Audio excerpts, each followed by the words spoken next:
Muy buenas, estamos un día más en De Cero a 100, el podcast de gente que consigue llegar donde quiere, y hoy estamos con una persona especial. Una persona que ha estado rodeada de médicos siempre y ahora es uno de ellos. Buenas tardes, Estíbaliz. Buenas tardes. No soy médico, soy neuropsicóloga, Bueno, pero ahí pero estoy con trabajarás de la ellos. mano de ellos. Sí, todos los días estoy con los médicos y soy muy pesada con ellos. Todos los días estoy hablando con los médicos de mis pacientes, así que sí. Y me he criado entre médicos. Me han criado mis padres, médicos y enfermeras. Bueno, ahora Así nos es. cuentas un poquito tu historia. ¿Quién es Estíbaliz? Wow. Vamos a empezar flojo, ¿no? Pues soy persona, que eso me gusta, lo primero decirlo, soy una persona con vivencias que he tenido a lo largo de mi vida que me han llevado hasta donde soy ahora. Entonces, ahora, a día de hoy, soy neuropsicóloga y me dedico sobre todo a tratar con personas que tienen daño cerebral adquirido, que eso es un daño cerebral que tiene que ser después del nacimiento. Y pues una persona a la que me gusta vivir mucho, me gusta rodearme de familia, me gustan muchísimo los animales y escuchar a la gente. Y en mi día a día poder hacer cosas porque la gente esté a gusto. Yo siempre les digo, en la mierda que estáis viviendo. Entonces, eso Vaya soy yo. definición. Pero sobre todo persona, normal y corriente. Sí, sí. De pequeña, cuéntanos un poquito tu trayectoria. Vamos a ir desde tu trayectoria de pequeña, que creo que ha sido interesante e intensa, hasta donde estás ahora, ¿vale? Vale, yo esto no me acuerdo, obviamente me lo han Bueno, contado. Yo cuando nací, al mes de vida de nacer, mi madre me estaba dando el pecho y le dijo a mi padre, esta niña no sabe mamar. No sabe mamar, se ahoga, no sabe mamar. Y dijo a mi padre, esta niña sabe mamar, lo que pasa es que se está ahogando por algo que le está dando alergia. Entonces mi vida comienza cuando mi padre me lanzó así al aire, cogí aire, me llevaron al hospital, me ingresaron en la UCI de los peques y le dijeron a mi madre, tiene alergia, le das alergia a tu leche. Y ahí empieza mi vida con las alergias. Yo soy una persona que tengo como dos lados. Uno sería que soy una persona con multialergias. Eso quiere decir que en cualquier momento, cualquier cosa del mundo me puede dar alergia, sin previo aviso. Y luego que tengo una enfermedad que se conoce poco, que se llama espondilitis, pero esa me la han descubierto ya de muy mayor. Entonces yo al mes de vida me ingresan y ya siempre he vivido con la noción de hay cosas que puedes comer y hay cosas que si las comes te ponen muy malita. Y mi vida ha sido ir al cole y estar de médicos. Entonces, no recuerdo un año de mi vida que no haya estado ingresada. Ninguno. O sea, ninguno de mi vida. Si me pongo a pensar, no sé cuántas veces he estado ingresada, no sé cuántos días estaba ingresada ni siquiera. Y pues recuerdo a mis padres estar siempre apoyándome ahí. Y a mi hermano con un rol de hermano mayor de mi hermana no puedo comer esto, mi tata no puede comer esto, desde que era muy chiquita. Y, y nada, ahí y empezó. todas las alergias que tienes las has ido descubriendo según ibas comiendo alimentos, según ibas Sí, rodeándote de... y unas me aparecían y se me quitaban, que eso es lo curioso. Que no era que a mí me dijeran, tú eres alérgica a los cacahuetes, entonces no puedes comer cacahuetes el resto de tu vida. No. Yo mi vida era, ahora estoy bien, estoy estable, y a los meses de repente me aparecía una intolerancia o una alergia, que no es lo mismo. Una intolerancia es que mi cuerpo no puede como metabolizar esa proteína que tiene ese alimento y genera una reacción, pero no como lo que conocemos como una reacción alérgica de asfixiarme. Simplemente lo que pasa es que no lo digiero y acabo desnutrida. Entonces ahí son cuando vienen los ingresos, ¿no? Porque no consiguen que tolerar los alimentos. Y entonces yo iba al médico y me decían, ahora puedes comer esto. Prueba, poco a poco. Y luego volvía al mes y me decían, pues ahora tienes que quitarte esto. Y vuelta a empezar. Por ejemplo, pues ahora frutos secos no. Yo los frutos secos no los comía y el huevo tampoco. Y la leche tampoco. Entonces como mi primera etapa era eso, huevo no, frutos secos no y leche tampoco. Luego sí que podía empezar a comer huevo, pero me quitaron algunas legumbres. No podía comer ninguna legumbre. Luego me quitaron el gluten y luego volví a comer gluten y luego volví a ¡Qué comer frutos locura! secos. Entonces, claro, mi vida siempre es, en cualquier momento, cualquier cosa me puede dar alergia. Y luego de mayor me descubrieron, vamos, no me descubrieron, me salieron alergias a medicamentos, que ahí es cuando la cosa se pone ya peligrosa, Claro, porque eso sí porque... que son reacciones anafilácticas y ahí pues o reaccionas o te quedas. ¿Y eso en el hospital cómo van? ¿Poco a poco te van dando...? Te vacunan, gracias a Dios hay vacunas que lo que hacen es que poco a poco lo que hacen es que tu cuerpo se vaya habituando a esa sustancia que te hace daño. Entonces yo cuando era pequeñita me vacunaban con una, que era como con gotas debajo de la lengua, y es que es ensayo-error. O sea, literalmente mi médico me decía, lo que tú mires y veas que te apetezca, inténtalo probar, lo que mires y veas que no te apetezca, ni siquiera lo pruebes. Porque siempre me decía que el cuerpo era sabio y yo iba a saber lo que mi cuerpo iba a tolerar y lo que no iba a tolerar. Entonces a mí lo que tenían que hacer era muchas veces ingresarme, que dejase de comer. Yo hubo una época en mi vida cuando tenía 9 años, sí, en la comunión, que a mí me dieron dos opciones. O tienes una sonda por la nariz y vas al cole con una sonda en la nariz, o te tomas 3 batidos al día. Porque tu cuerpo le da alergia a todo y no tolera nada. Entonces ahí lo que haces es como resetear tu cuerpo entero y que vuelvan a hacer. O sea, literalmente mi intestino estaba machacado por completo, no toleraba nada, no sabía ni qué me daba alergia ni qué no me daba alergia. Entonces, es decir, desde cero, literalmente desde cero, y poquito a poco a ver a dónde llegamos. Wow. Entonces ahí estuve 6 meses y muy bien. Yo decía, bueno, pues esto no me sienta mal, pues sigo para adelante, o sea, lo que me digáis. Sonda no, dije que no, que yo quería los batidos, ir al cole con los batidos. Y ahí sí que resurgió un poco. Cuando consiguieron limpiarme entero mi cuerpo, mi madre siempre me decía, estás de limpieza, eliminamos todo y vamos probando. Y era eliminar grupos enteros de comida, o sea, quítate todas las verduras, quítate todas las legumbres, quítate todas las frutas. Para ir probando, claro. Para ir probando. Y de una en una, y una cantidad muy pequeña, una semana. Pero es igual que los bebés. Sí. Sí, y la misma tensión que los que sois padres veis cuando de repente le vas a dar algo al peque y dices, madre mía, que no le dé alergia. Claro. Sí. Así es. ¿Y con los compañeros de clase? La hostia. Sí, ¿no? Yo siempre digo que, a ver si no me emociono, mis compañeros de clase son mis tesoros. Los que me conocen desde que he nacido, desde que iba al cole con 3 añitos con ellos, son los que realmente te entienden. Los que luego me he encontrado más de mayor, no es así. Porque te ponen mucho en duda de, bueno, ¿cómo vas a tener tantas alergias? Yeah. Pero mis compañeros del cole, ellos sabían que yo a los cumples de mis amigos me iba con mi bolsa y llevaba mi merienda en la bolsa. Yo no podía comer pizzas, no podía comer hamburguesas, no podía comer bocadillos de nocilla, no podía comer nada de eso. Entonces a mi madre me hacía mi tupper especial, yo me lo llevaba, lo comía en el cumple y no pasaba nada. O sea, no pasaba nada de nada. No era la rara, no era la que no puede comer. Al revés, eran ellos los que me decían, ay, mira a ver si puedes comer esto. O lee esto, ten cuidado con esto otro. Y el mejor recuerdo que yo tengo es de que mis compis me escribían cartas. Cuando estaba ingresada, al final yo estaba mucho sin verles y son ellos los que me escribían cartas, se los daban a algún familiar, a mi hermano, a mi prima, y me las mandaban al hospi. Y siempre han sido los que han dicho, pues con ello y no pasa nada. Y así ha sido. Sí. De hecho, cuando dejé de comer durante 6 meses, yo estaba ingresada 9 años, la comunión. Yo me enteré mucho después que llegaron mis compis, no sabían si me iban a dar alta o no. Llegaron mis compis y dijeron, pues no nos tomamos la comunión ninguno. Hasta que este no esté de alta no se toma la comunión. Ahí va. Entonces ahí es cuando dices, mis amigos saben que... Son los que realmente están ahí. Sí. Y los que te lo hacen fácil. Sobre todo cuando eres un niño, que yo creo que muchas veces los adultos somos los que pensamos, ay, lo estará pasando mal, ay, pobrecito, ¿no? Y luego los niños lo normalizan mucho. Pues... no puede comer esto, ya está, no pasa nada. Hay que tener los cuidado. Que damos importancia somos los adultos al final. Sí. Y luego, el paso por el instituto, ¿qué estudiaste o qué quisiste estudiar? El paso por el instituto es más complicado. La adolescencia, sobre todo, está muy marcada por eventos sociales. Yo no podía beber alcohol. Ahí fue cuando me dijeron que no podía tomar gluten y todos los eventos sociales estaban relacionados con salir a una pizzería porque no tienes dinero y lo que era más barato era una pizzería o el Burger King, o salir a beber. Lo que hemos hecho todos al final. Claro, entonces esto se enteraba mi madre cuando lo escuche, como me daba alergia al gluten, muchos alcoholes tienen cebada, tienen trigo, la cerveza. Yo me aprendí de memoria la lista que no podía tomar de alcohol, entonces yo salía de fiesta y decía, pues vodka, que esto sí que puedo. No, entonces lo vas ahí como adaptando. Pero es una mierda. O sea, en el instituto yo lo pasé muy mal, pierdes muchas horas de clase. Yo tenía médicos todos los meses. Yo he estudiado mis exámenes en las consultas del médico. Y hay consultas que puedes estar 3 horas.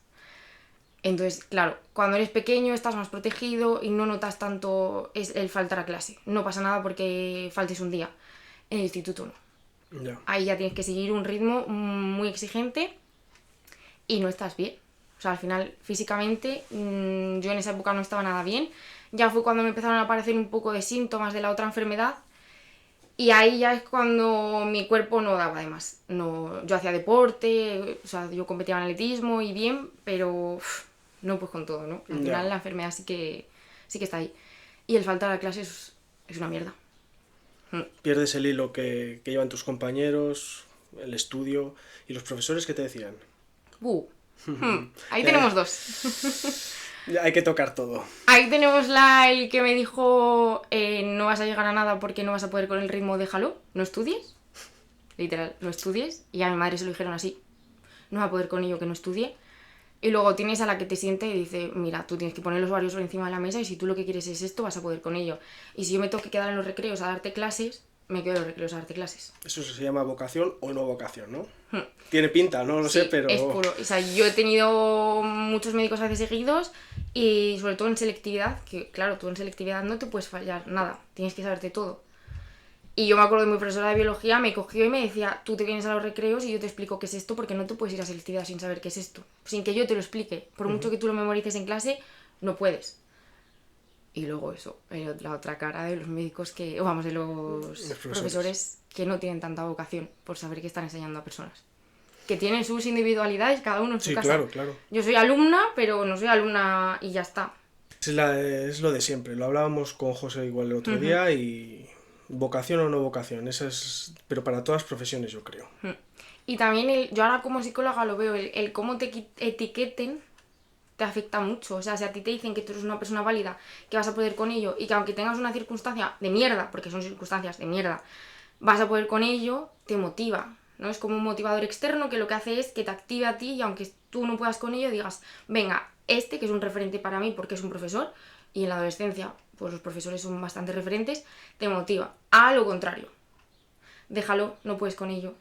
Es machacarte y machacarte. Claro. O sea, yo aquí tengo dos diablitos, uno bueno y uno malo. Hay uno que me está diciendo eso todos los días, hay otro que me está diciendo que no voy a poder con ello.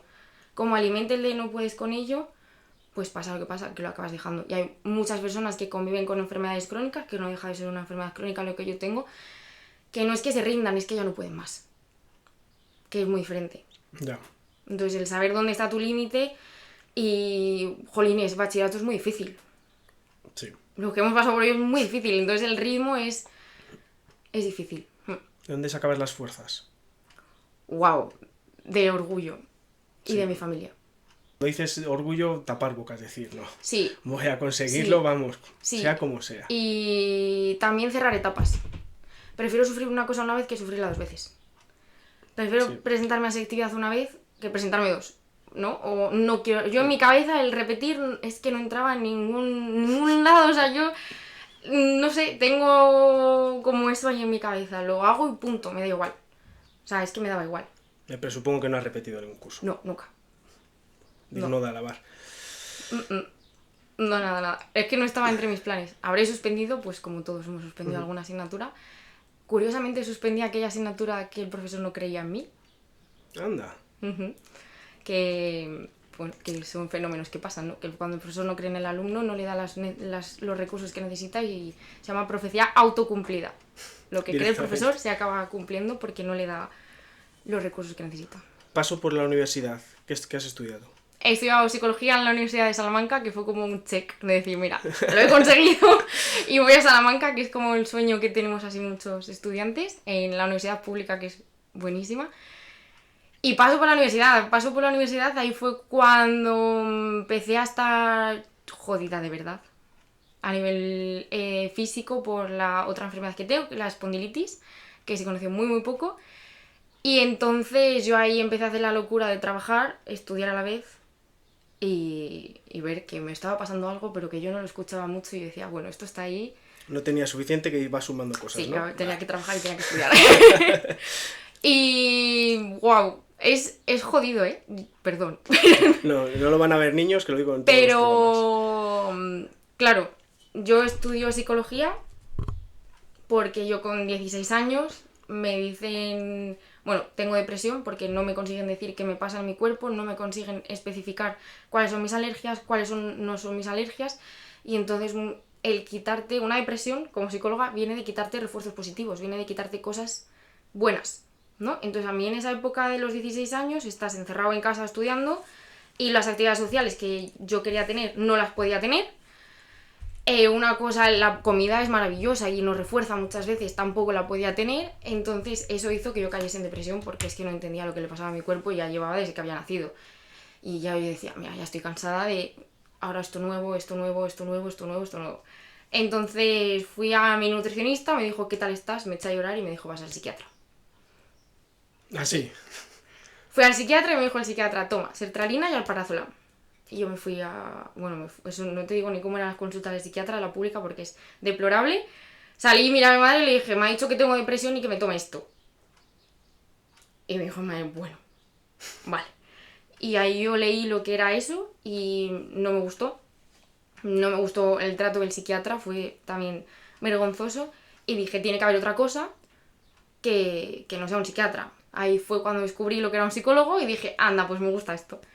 Y cambié de querer ser enfermera, que, oh vaya, yo al final las enfermeras las tengo idolatradas porque son increíbles y son las que siempre te sacan ahí adelante, más que muchas veces enfermeros, y decidí ser psicóloga. Empiezas la carrera y eso es una fiesta, porque claro, estudiar la carrera de psicología es enfrentarte a todos tus miedos que tienes dentro, que eso es lo primero que nos dicen. Un psicólogo se tiene que trabajar mucho, mucho, mucho, mucho. Primero te quitas tú tu mierda y hasta que no te quites tú tu mierda no puedes trabajar con el resto. ¿Cómo haces eso? Yendo al psicólogo Vale. y analizando mucho que es un poco un shock, cómo te han criado tus padres. ¿No? Porque nosotros somos lo que nuestros padres han decidido que seamos. Y eso es así. Porque los 3 primeros años, 5 de nuestra vida, que dependemos de nuestros padres, marcan el cómo vamos a ser. Uh-huh. ¿No? Entonces, pues primero un poco analizando eso, el cómo me han criado mis padres, cuáles son mis valores, mis principios como persona, qué fallos tengo yo como persona. Yo me acuerdo que el primer test de personalidad que hice en la carrera, porque tú llegas a la asignatura de personalidad y lo primero que te dice el profe es, te haces tú el test de personalidad y sabes cuál es tu personalidad. Sí, y ¿no? hasta que no lo hagas y no sepas cuál es tu personalidad, no vas a tratar a nadie. Yo salgo de ese test y me pone neuroticismo alto. Y yo dije, wow, esto suena fatal. Y era básicamente que era una persona inestable emocionalmente, muy inestable emocionalmente y que podía pasar de un pico a otro muy fácilmente, ¿no? Pues de estar muy triste a estar muy eufórica. Y claro, ya sabiendo eso lo trabajas y empiezas a trabajarlo. O sea, que puedes autotrabajar contigo misma. Sí. Con psicólogos y contigo misma. Al final hay técnicas que tú estudias que sí que las puedes aplicar. Si yo por ejemplo, soy una persona que era muy ansiógena, sufría mucha ansiedad. ¿Por qué? Porque al final mi vida era incertidumbre todo el rato. Y la ansiedad es el presente pensando en el futuro. Uh-huh. Yo estaba acostumbrada a anticiparme todo el rato, a ten cuidado con esto, no comas esto, no hagas esto, hoy estás bien, a lo mejor mañana no estás bien. No, mi vida era eso, hoy estoy bien, como algo, me ingresan. Entonces, yo aprendí técnicas para controlar la ansiedad que me vinieron estupendamente. O sea, que todo eso es entrenable. Ansiedad, depresión. Sí, todo eso se trabaja. Pero ¿lo puede trabajar la gente de a pie? ¿O Sí. eso son técnicas vuestras Sí. que dices? Hay como dos partes, ¿no? Una cosa es, por ejemplo, yo tengo depresión, imagínate, yo soy una persona que tengo depresión. Puedo hacer cosas para sentirme mejor, ¿no? Y para salir de esa depresión, y eso son técnicas, son herramientas que vas aprendiendo, Uh-huh. pero luego tengo que trabajar de donde me viene. Si yo no trabajo de donde me viene, no voy a salir de esa depresión. Que es un poco la diferencia, la vamos con un psiquiatra. Un psiquiatra es, hola, yo soy Estíbaliz, tengo depresión y entonces me tiro llorando todo el día y no tengo ganas de vivir. La respuesta es, tienes este síntoma que es, estás triste todo el día, no tienes ganas de vivir, no tienes ganas de comer, te doy un tratamiento psicofarmacológico que palía esos síntomas. Durante el tiempo que tú estés tomando ese tratamiento, los va a suprimir. Vale, ok, fenomenal. Yo me las tomo las pastis y a algunas semanas estoy estupenda. Como deje eso y yo no haya trabajado de donde me viene, no voy a ningún lado. Que yo es muy importante, no estoy en contra de un psiquiatra. Estoy Pero en bien contra de un trabajado. psiquiatra mal trabajado. O sea, que una es una carrera de fondo, que es el psicólogo, ¿verdad? Ujú. Y al final el psiquiatra es de aquí para mañana, estás bien y a ver Sí. cuándo vuelves a estar mal. Yo te lo digo muy fácil. Un psiquiatra es, tú tienes una naranja pocha dentro del frigorífico, ¿no? Y está Sí. ahí. Entonces el psiquiatra lo que hace es, bueno, pues voy a abrir un poco el frigo para que se airee un poco y no huela. ¿Vale? Abres la puerta del frigo, sale ese olor y parece que está todo bien. Mientras que tú tengas la puerta abierta no va a pasar nada.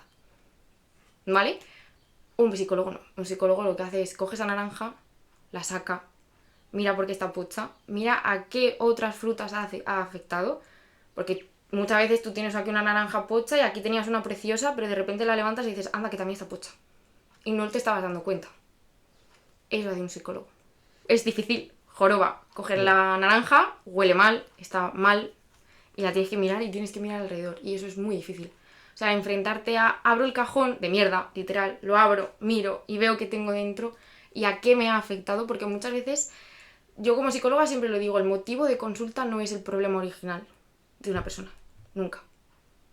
Tú vas a consulta porque tienes ansiedad o vas a consulta porque tienes depresión, pero ese no es el motivo. A lo mejor el motivo es, he sido maltratada en la infancia, he sufrido bullying y ahora, debido a que he sufrido bullying, tengo ansiedad. ¿Vale? Pues vamos a trabajar con eso, con ese bullying, con esos sentimientos, esas emociones que tú tuviste, y una vez eso lo tengamos bien, ahora te voy a dar estrategias para que a día de hoy no sientas ansiedad.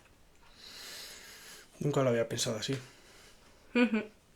Cuando has dicho antes que tenías que dejar las cosas buenas, las cosas positivas, ¿por qué? Para la ansiedad, ¿verdad? ¿Por qué las tienes que dejar las positivas si es lo que te va a reforzar? Las tienes que tener ahí, pero no todo es bueno en la vida. Vale. Y un principio básico de la vida es que no es todo psicología positiva y qué bonito. Porque si solo te quedas con lo bueno que tiene tu vida, cuando te venga algo malo te vas a la mierda. Vale, no te había comprendido. Claro, entonces tú tendrás tus cosas buenas, pero tienes que vivir con lo que te dé emociones que no te gustan tanto. A mí no me gusta hablar de emociones, ni a ningún psicólogo, de emociones buenas o emociones malas. Hay emociones que te gustan mucho y hay emociones que no te gustan nada, porque te impiden seguir con el día a día de tu vida, ¿no?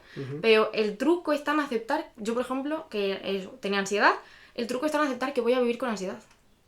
Que no me la voy a quitar. Y va a estar ahí. Y es parte de mí. Y cuando aceptas que está ahí, que es parte de ti, que vas a poder vivir con ella y que te va a acompañar en muchas fases de tu vida, deja de molestar. Como dejarla de lado, pero que estás ahí y no te voy a hacer ni caso. Eso es. Es como si tuviésemos una radio a la que no la puedes nunca bajar el volumen. Cuanto más mires la radio y más la escuches, más te va a molestar y más la vas a querer bajar el volumen. Si empiezas a hacer cosas con la radio de fondo, llega un momento que dejas de escuchar la radio. Está ahí de fondo Está ahí de te fondo y acostumbras. tú pasa. Eso es. Cuando aprobaste la carrera, ¿qué sensación tuviste? Vértigo, sentí mucho vértigo porque dije no tengo ni idea de ser psicóloga. Para que os hagáis una idea, para llegar a ser neuropsicólogo, tú tienes que hacer primero los 4 años de carrera, que esos son los que te habilitan para ser psicólogo. Luego tienes que hacer formación específica para ser psicólogo sanitario, que hay 2 caminos, o haces un máster, que es privado, porque bueno, el público hay muy pocas plazas por desgracia, normalmente suele ser privado, y te formas 2 años y ya eres psicólogo general sanitario, ya eres sanitario, ya puedes trabajar con pacientes. Tú con la carrera, con lo único que puedes trabajar es a nivel social y a nivel de recursos humanos, no puedes trabajar con pacientes. O haces el PIR, que es como el MIR de los médicos, sí, pero de los psicólogos, que es una basura de examen y no llegan a ningún lado, por circunstancias de estas que hay así en el gobierno. Entonces también lo haces en el PIR, son 4 años de formación en ese caso y también te habilita como sanitario. Y luego en mi caso también tenía que hacer la formación en neuropsicología, que es otro año. ¿Por qué decidiste tirar por la salud de la mente? Pues hubo un momento ahí en mi vida que dije, ¿tiro por recursos humanos o tiro por salud? Pero tuve una maestra que se llama Yolanda Bueno, que es parte de la Fundación Intras de Valladolid, que es increíble. Hice las prácticas con ella en la carrera. Por casualidades de la vida, yo entré en el Río Ortega de prácticas. La psicóloga del Río Ortega dijo que no quería alumnos de prácticas el último mes de la carrera. Y me dijo, estás vendida, búscate otra cosa. Y toqué con la Fundación Intras y conocí a esta neuropsicóloga, que es doctora en neuropsicología, y dije, esto me gusta. Y empecé a trabajar con enfermedades neurodegenerativas. Y vi lo que podía hacer un psicólogo en la última etapa de una persona. En mi caso eran personas con demencia, con Alzheimer y alguno con ictus teníamos. Y dije, me gusta esto. Y ya dije, pues a tope por ello. Y me fui a Madrid a hacer el máster. Y una vez que terminaste ya lo de Madrid, ¿ya te pusiste a trabajar aquí en Valladolid? Sí, primero estuve trabajando aquí en la fundación y luego ya me he cambiado donde estoy actualmente. Y sí, ya a trabajar a tope con pacientes y familias. Que a mí me encantan las familias de los pacientes y siempre hay que tenerlas en cuenta y sí, con pacientes y familias. Parte fundamental, ¿verdad? La familia. Es imprescindible. Yo no puedo rehabilitar a un paciente y mandarle a casa, por ejemplo, en el caso de los ictus o traumatismos craneoencefálicos, que es con lo que yo sobre todo trabajo como neuropsicóloga, rehabilito las funciones cognitivas de las personas con daño cerebral, que es memoria, lenguaje, cálculo, razonamiento, todo eso se rehabilita, pero si yo no enseño a la familia quién es ahora su marido, por ejemplo, no hago nada. Y sobre todo porque muchas veces, o sea, yo siempre se lo digo, David, a ti te doy un ictus, tú has sido David hasta hoy y tú ahora eres otra persona. ¿Por qué? Porque las secuelas que te quedan a nivel físico y a nivel psicológico son brutales. Y tienes que reconocerte de nuevo como el David que soy. Por ejemplo, dejas de mover el lado derecho de tu cuerpo, solo puedes mover el lado izquierdo, como vas por la vida, ¿no? Ya, también es verdad. Tienes que aprender todo de nuevo. Y primero el paciente se tiene que reconocer a sí mismo moviendo solo una parte del cuerpo, por ejemplo, aunque por suerte casi todos vuelven a recuperar el otro lado, pero también a la otra persona que está a tu lado y que te acompaña, a tus hijos. Tus hijos, por ejemplo, tú tienes hijos, tienes que enseñarles que ahora eres un nuevo papá, que papá a lo mejor ahora no te puede coger en brazos, por ejemplo. O que papá tiene una alteración de la memoria y no sabe quién eres. Eso tiene que ser duro. Sí. Más para la familia porque él mismo no lo va a reconocer. Como muchas veces cuando una amnesia muy muy fuerte de... Yo he tenido casos de una paciente que sus hijas tenían como 30 años y pensaban que sus hijas tenían 2 años. Entonces cuando veía a su hija de 30 años no la reconocía como su hija. Ella no lo sufría y ella estaba feliz porque en su mundo su hija tenía 2 años y estaba bien y la estaban cuidando. Lo que lo sufre es el hijo. Ya. Miro a mi madre y mi madre no sabe quién soy. Y todo eso, ¿cómo consigues que no te afecte a ti emocionalmente? Supongo que dentro de la carrera te habrán enseñado a evadirte, pero no tiene que ser fácil. Hay que tener mucho cuidado con lo que llamamos los psicólogos la transferencia, que es cuando propias vivencias tuyas las estás transfiriendo al paciente porque le identificas algo semejante. Yo tengo que tener mucho cuidado, por ejemplo, soy una psicóloga vulnerable, si el paciente que yo tengo tiene la edad semejante a mis padres, por ejemplo, o semejante a mi hermano, porque me puede evocar a ellos, que son las personas que yo más quiero en mi vida, ¿no? Entonces ahí sí que tienes que tener mucho cuidado de a lo mejor no dejarte de llevar demasiado por la cercanía. Yo me considero una psicóloga muy cercana, trabajo con pacientes demasiado vulnerables, como son muy muy muy vulnerables. Entonces ahí tienes que conocer tus barreras. Entonces yo ya tengo mis alertas, yo ya me he psicoanalizado a mí misma mucho como para saber, pues mujer de X años o que se dediquen a lo mismo que mis padres, por ejemplo, ojo, que me puedo transferir fácilmente. Ojo, pero sí que vas con Sin ellos. ningún problema, sí. No ha habido nunca un paciente que diga no voy a trabajar con él porque no puedo, a día de hoy, pero seguro que llegará. Y eso es muy importante como psicólogo saberlo, no vas a poder trabajar con todos los pacientes. Por ejemplo, yo sí que conozco de bastantes profesionales que a lo mejor han tenido trastorno de la conducta alimentaria, bulimia, y no van a trabajar nunca con pacientes con bulimia, porque a lo mejor ellas siguen en ese proceso. Ya. O sea, al final muchas veces detrás de un psicólogo también hay... O sea, el médico se pone malo, yo siempre lo digo. Sí. Y el médico va a tener apendicitis y puede tener cáncer y puede tener de todo. Nosotros también. Pero lo importante es saber cuáles son tus líneas rojas. Y previniendo, pues no hay ningún problema. ¿Qué importancia tiene el sueño y la alimentación? Todo. Todo. Es que está ahora muy de moda lo de las horas del sueño, la alimentación. Explícanos un poco cuál de las dos partes es más importante. Mira, yo te voy a decir un caso que lo tengo reciente. Una mujer muy joven le dio un ictus y me dijo, yo me cuido muchísimo, no sé por qué me ha pasado esto, no fumo, no bebo, voy al gimnasio, o sea, literalmente me dijo eso, no fumo, no bebo, voy al gimnasio y trabajo. Yo, vale, ¿cuánto duermes? Pues es que claro, porque tengo hijos, porque voy a por los hijos, porque no sé qué, porque no sé cuál, y me tengo que levantar antes, porque claro, si no me levanto a las 7 de la mañana no me da tiempo, entonces me tengo que levantar a las 6 de la mañana o a las 5:30 para que me dé tiempo a preparar todo antes de que mis hijos se despierten y les lleve al cole, y le dije, wow, ¿y qué horarios de comida tienes? Bueno, pues claro, depende de lo que me dé tiempo, depende de lo que me pueda hacer, porque claro, muchas veces mis hijos comen muy bien, pero yo no como bien. Entonces, a veces es todo, ¿no? Y el estilo de vida condiciona todo, todo, absolutamente todo. Dormir, lo que es muy importante es que durmamos en ciclos de 3 horas. Nuestro cerebro tiene que hacer como un check-in, tiene que ir chequeando todas las partes de todo el cuerpo y saber que está bien. Y si no está, y si hay alguna zona que no está bien, pues mandar a nuestros glóbulos blancos, ¿no? Y ir solucionando los problemas. Vale, imagínate, te duermes 5 minutos y empiezas por el dedo gordo del pie. Y luego el cerebro chequea el meñique, va subiendo al tobillo, va subiendo al gemelo. Te despiertas, te vuelves a dormir. ¿Tú crees que vuelves al gemelo? No, ir al Vuelves al dedo principio. gordo. Ese es el problema.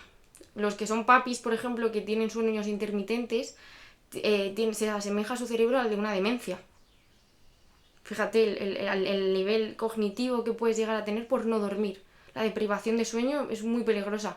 Entonces, muchas veces, sobre todo se ve en padres o en gente que tiene las turnicidades en fábricas, no consiguen hacer ciclos enteros. Entonces, de repente tienen fallos de memoria, tienen fallos de atención, cometen como fallos en sus trabajos o en su día a día que nunca hubiesen cometido jamás si hubiesen descansado.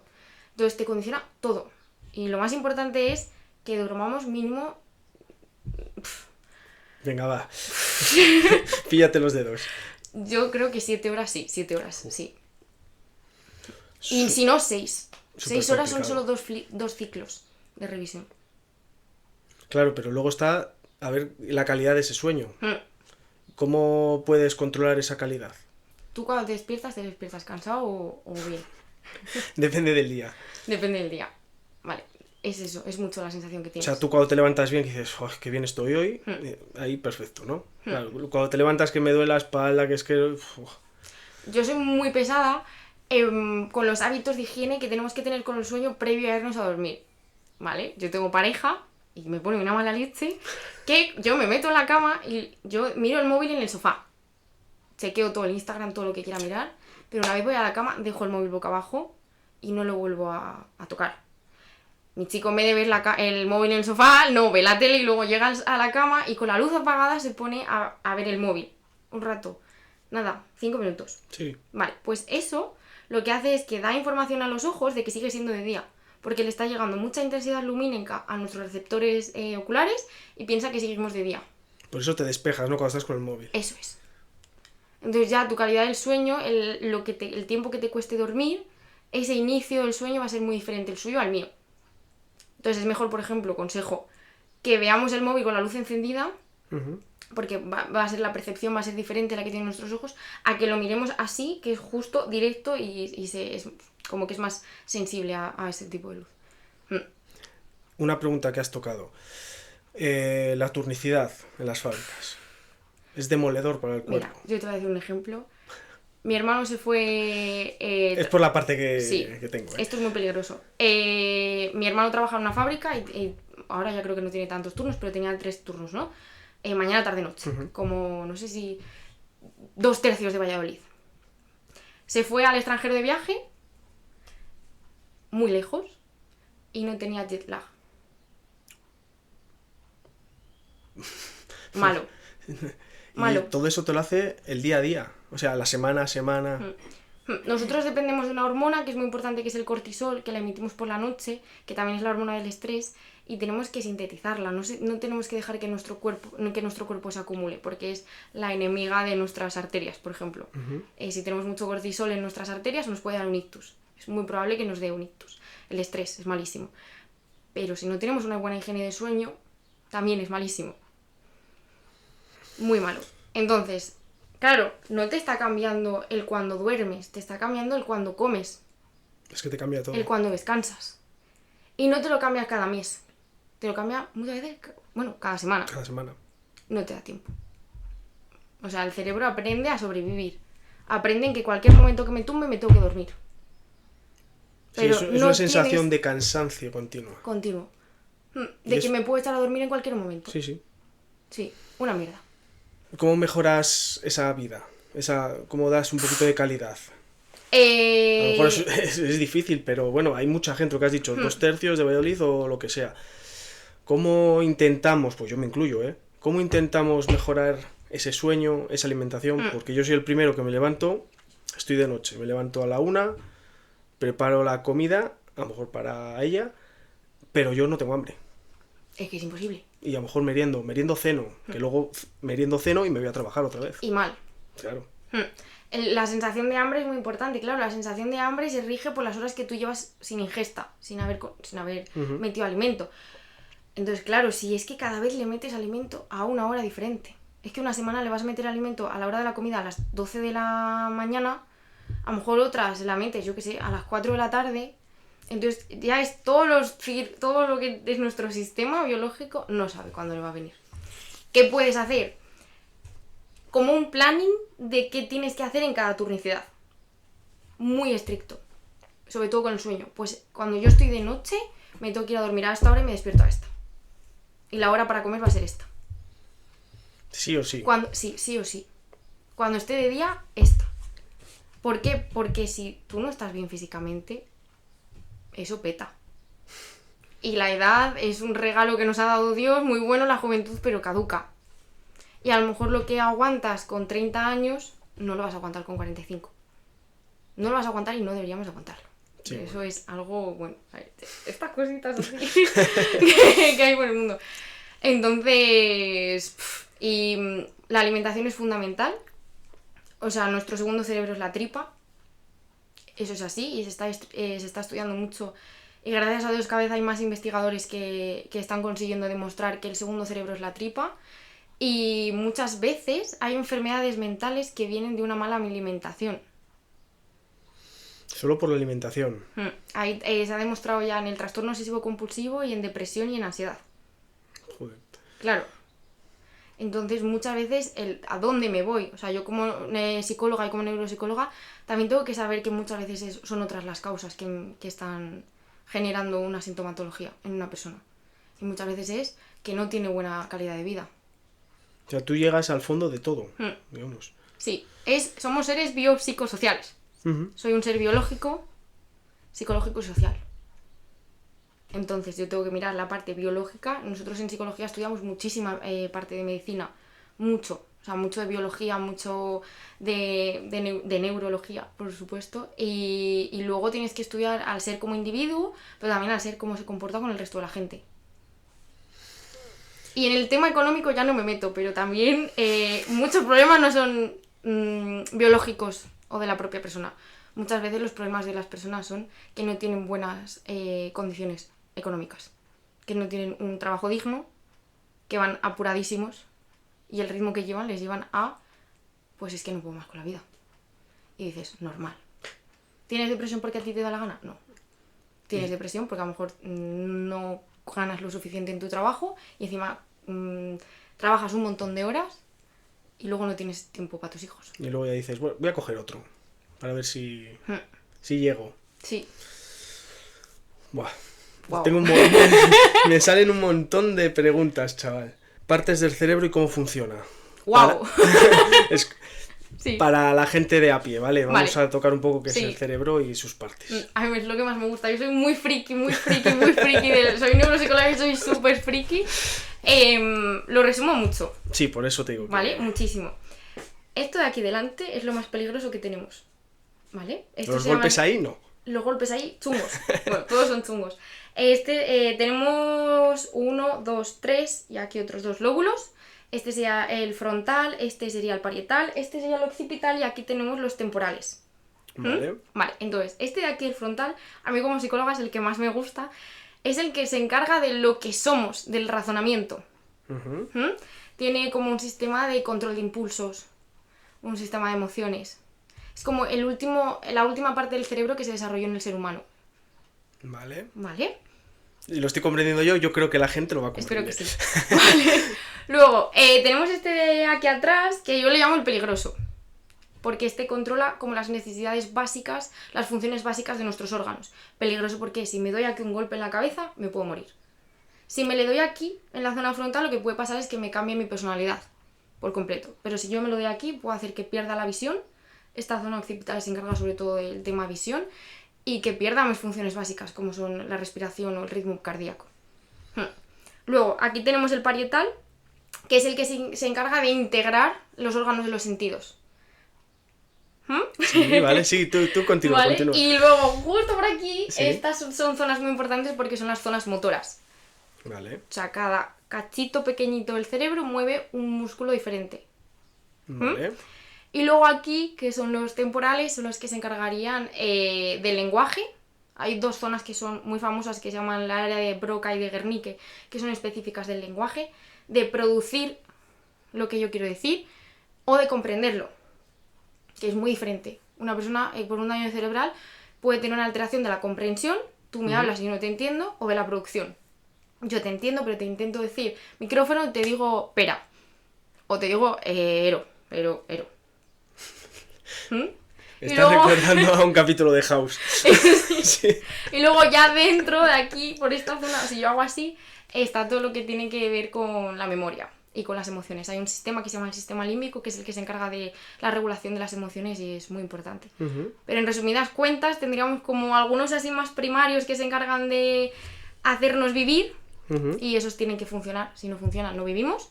Y luego este de aquí, que es el peligroso, es el que nos hace personas. Que, para que lo sepa la gente, y los que son padres de adolescentes, este prefrontal no está desarrollado en los adolescentes. O sea, el lóbulo que se encarga del razonamiento, de la planificación, del no ser impulsivos, Sí. no está al 100% desarrollado hasta que no somos tenemos 25 años. Entonces, claro, esto da mucho alivio cuando dices, vale, mi hijo a lo mejor no es un trasto. A lo mejor lo que pasa es que todavía ese prefrontal no está desarrollado al 100%. ¿Qué pasa en daño cerebral? Dependiendo de en qué zona tengas el daño cerebral, vas a tener unas alteraciones o vas a tener otras.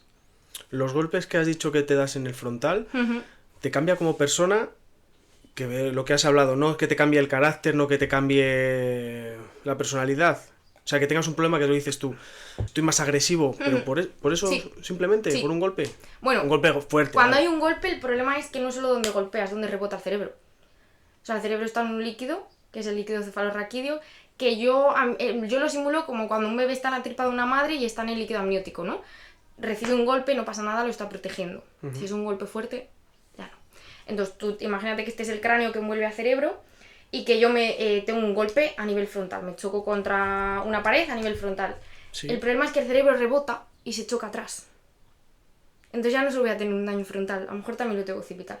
O si me doy de este lado, el cerebro rebota adentro y también tengo este otro lado. Vale. O sea, que tienes 2 por 1. ¿Qué pasa si yo me toco el frontal? Muchas cosas y también depende de dónde. Pero sí. Puede ser el caso de una persona que sea absolutamente maravillosa, que sea súper, súper amable y que de repente tenga un daño frontal, afecte justo la zona de control de impulsos, a esa impulsividad, a ese razonamiento, a esa planificación y de repente pues sea una persona muy agresiva. Joder. Y es muy peligroso. Para muchas personas es muy peligroso porque les pone en riesgo muchas veces. Si tú no eres capaz de... Un sistema se encarga de ver y predecir qué me puede pasar si hago algo. Si, por ejemplo, lo más común es se me cae algo, voy a cogerlo, no recuerdo que no muevo la mitad del cuerpo, no tengo ese control de inhibirme si voy a hacer algo que puede ser peligroso y voy de cabeza. Todo suma. Todo suma, sí, es muy complejo porque vas sumando cositas, sí, muy complejo. Has tocado antes una palabra que sí que tengo curiosidad, el cortisol. El cortisol. ¿Por qué es tan importante, tan peligroso? Porque ¿Qué lo genera? el cortisol es una hormona que lo genera el estrés, sobre todo. Es una hormona necesaria, pero en cierta medida. Todo, como en la vida, los excesos son malos, ¿vale? Entonces nuestro cuerpo necesita el cortisol para funciones vitales, pero no en exceso. ¿Vale? Entonces, el cortisol, que es el amigo del estrés, yo lo resumo, a veces soy un poco bruta con esto, pero es que me entiende mejor la gente. Es tan peligroso haber vivido un atentado, por ejemplo, el atentado que hubo en Madrid, que es un evento estresante, fuertísimo, de repente, que tener estrés todos los días de tu vida. Hay una cosa, y es que el estrés es necesario para movilizarnos, O sea, nosotros necesitamos como ese estrés para movilizarnos, pero cuando ya nos impide hacer tareas del día a día, de la vida diaria, cuando ya te afecta a nivel personal, a nivel social o a nivel de trabajo, ahí es malo. Por ejemplo, yo soy una persona que trabajo muy bien bajo estrés, en mi curro, porque me moviliza, porque el tener esa presión de tienes que hacer esto, me moviliza. Ese es estrés bueno. Y no es perjudicial, yo trabajo funcionalmente en mi trabajo con ello.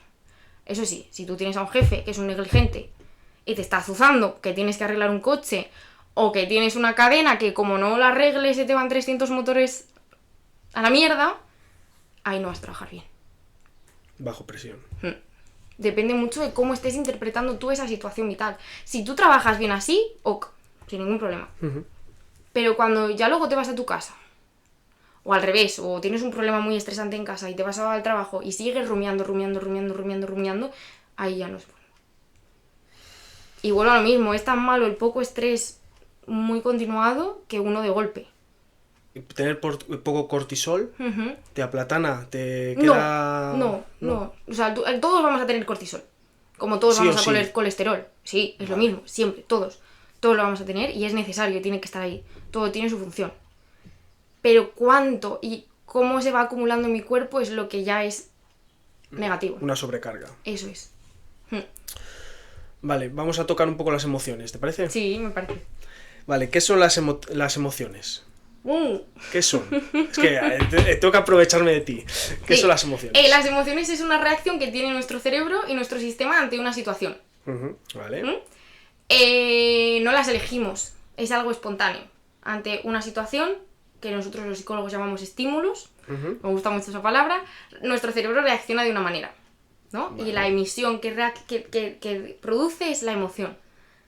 Ojo, la emoción es corta, que eso es lo más importante. Una emoción es durante un pequeño periodo de tiempo cortito. Cuando ya es larga ya no es una emoción. Por ejemplo, ves algo triste en la tele, Titanic, una peli, sí. Lo que sea. Y durante ese periodo corto de tiempo, que es una peli triste, tú estás teniendo una emoción de tristeza. Se termina la peli y ya está. Se acaba la emoción. Vale. Y vuelves a la vida real, a la vida cotidiana. Sí, porque es momentánea. No pasa eso con la depresión. Tú no te vas a desconectar de la tristeza. Ahí estás en un estado depresivo, no en una emoción, en un estado. Tu estado continuado es depresivo.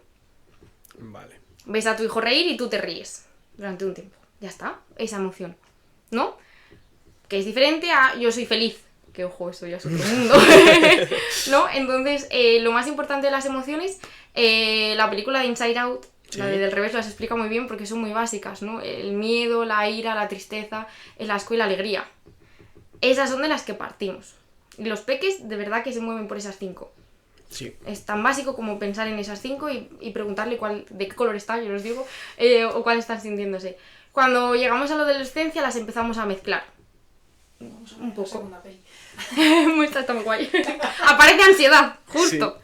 ¿No? Entonces ahí ya se empiezan a mezclar unas emociones. Tú puedes tener tristeza y puedes tener alegría. Puedes tener melancolía. ¿No? Ya empezamos a descubrir como emociones que son más complejas.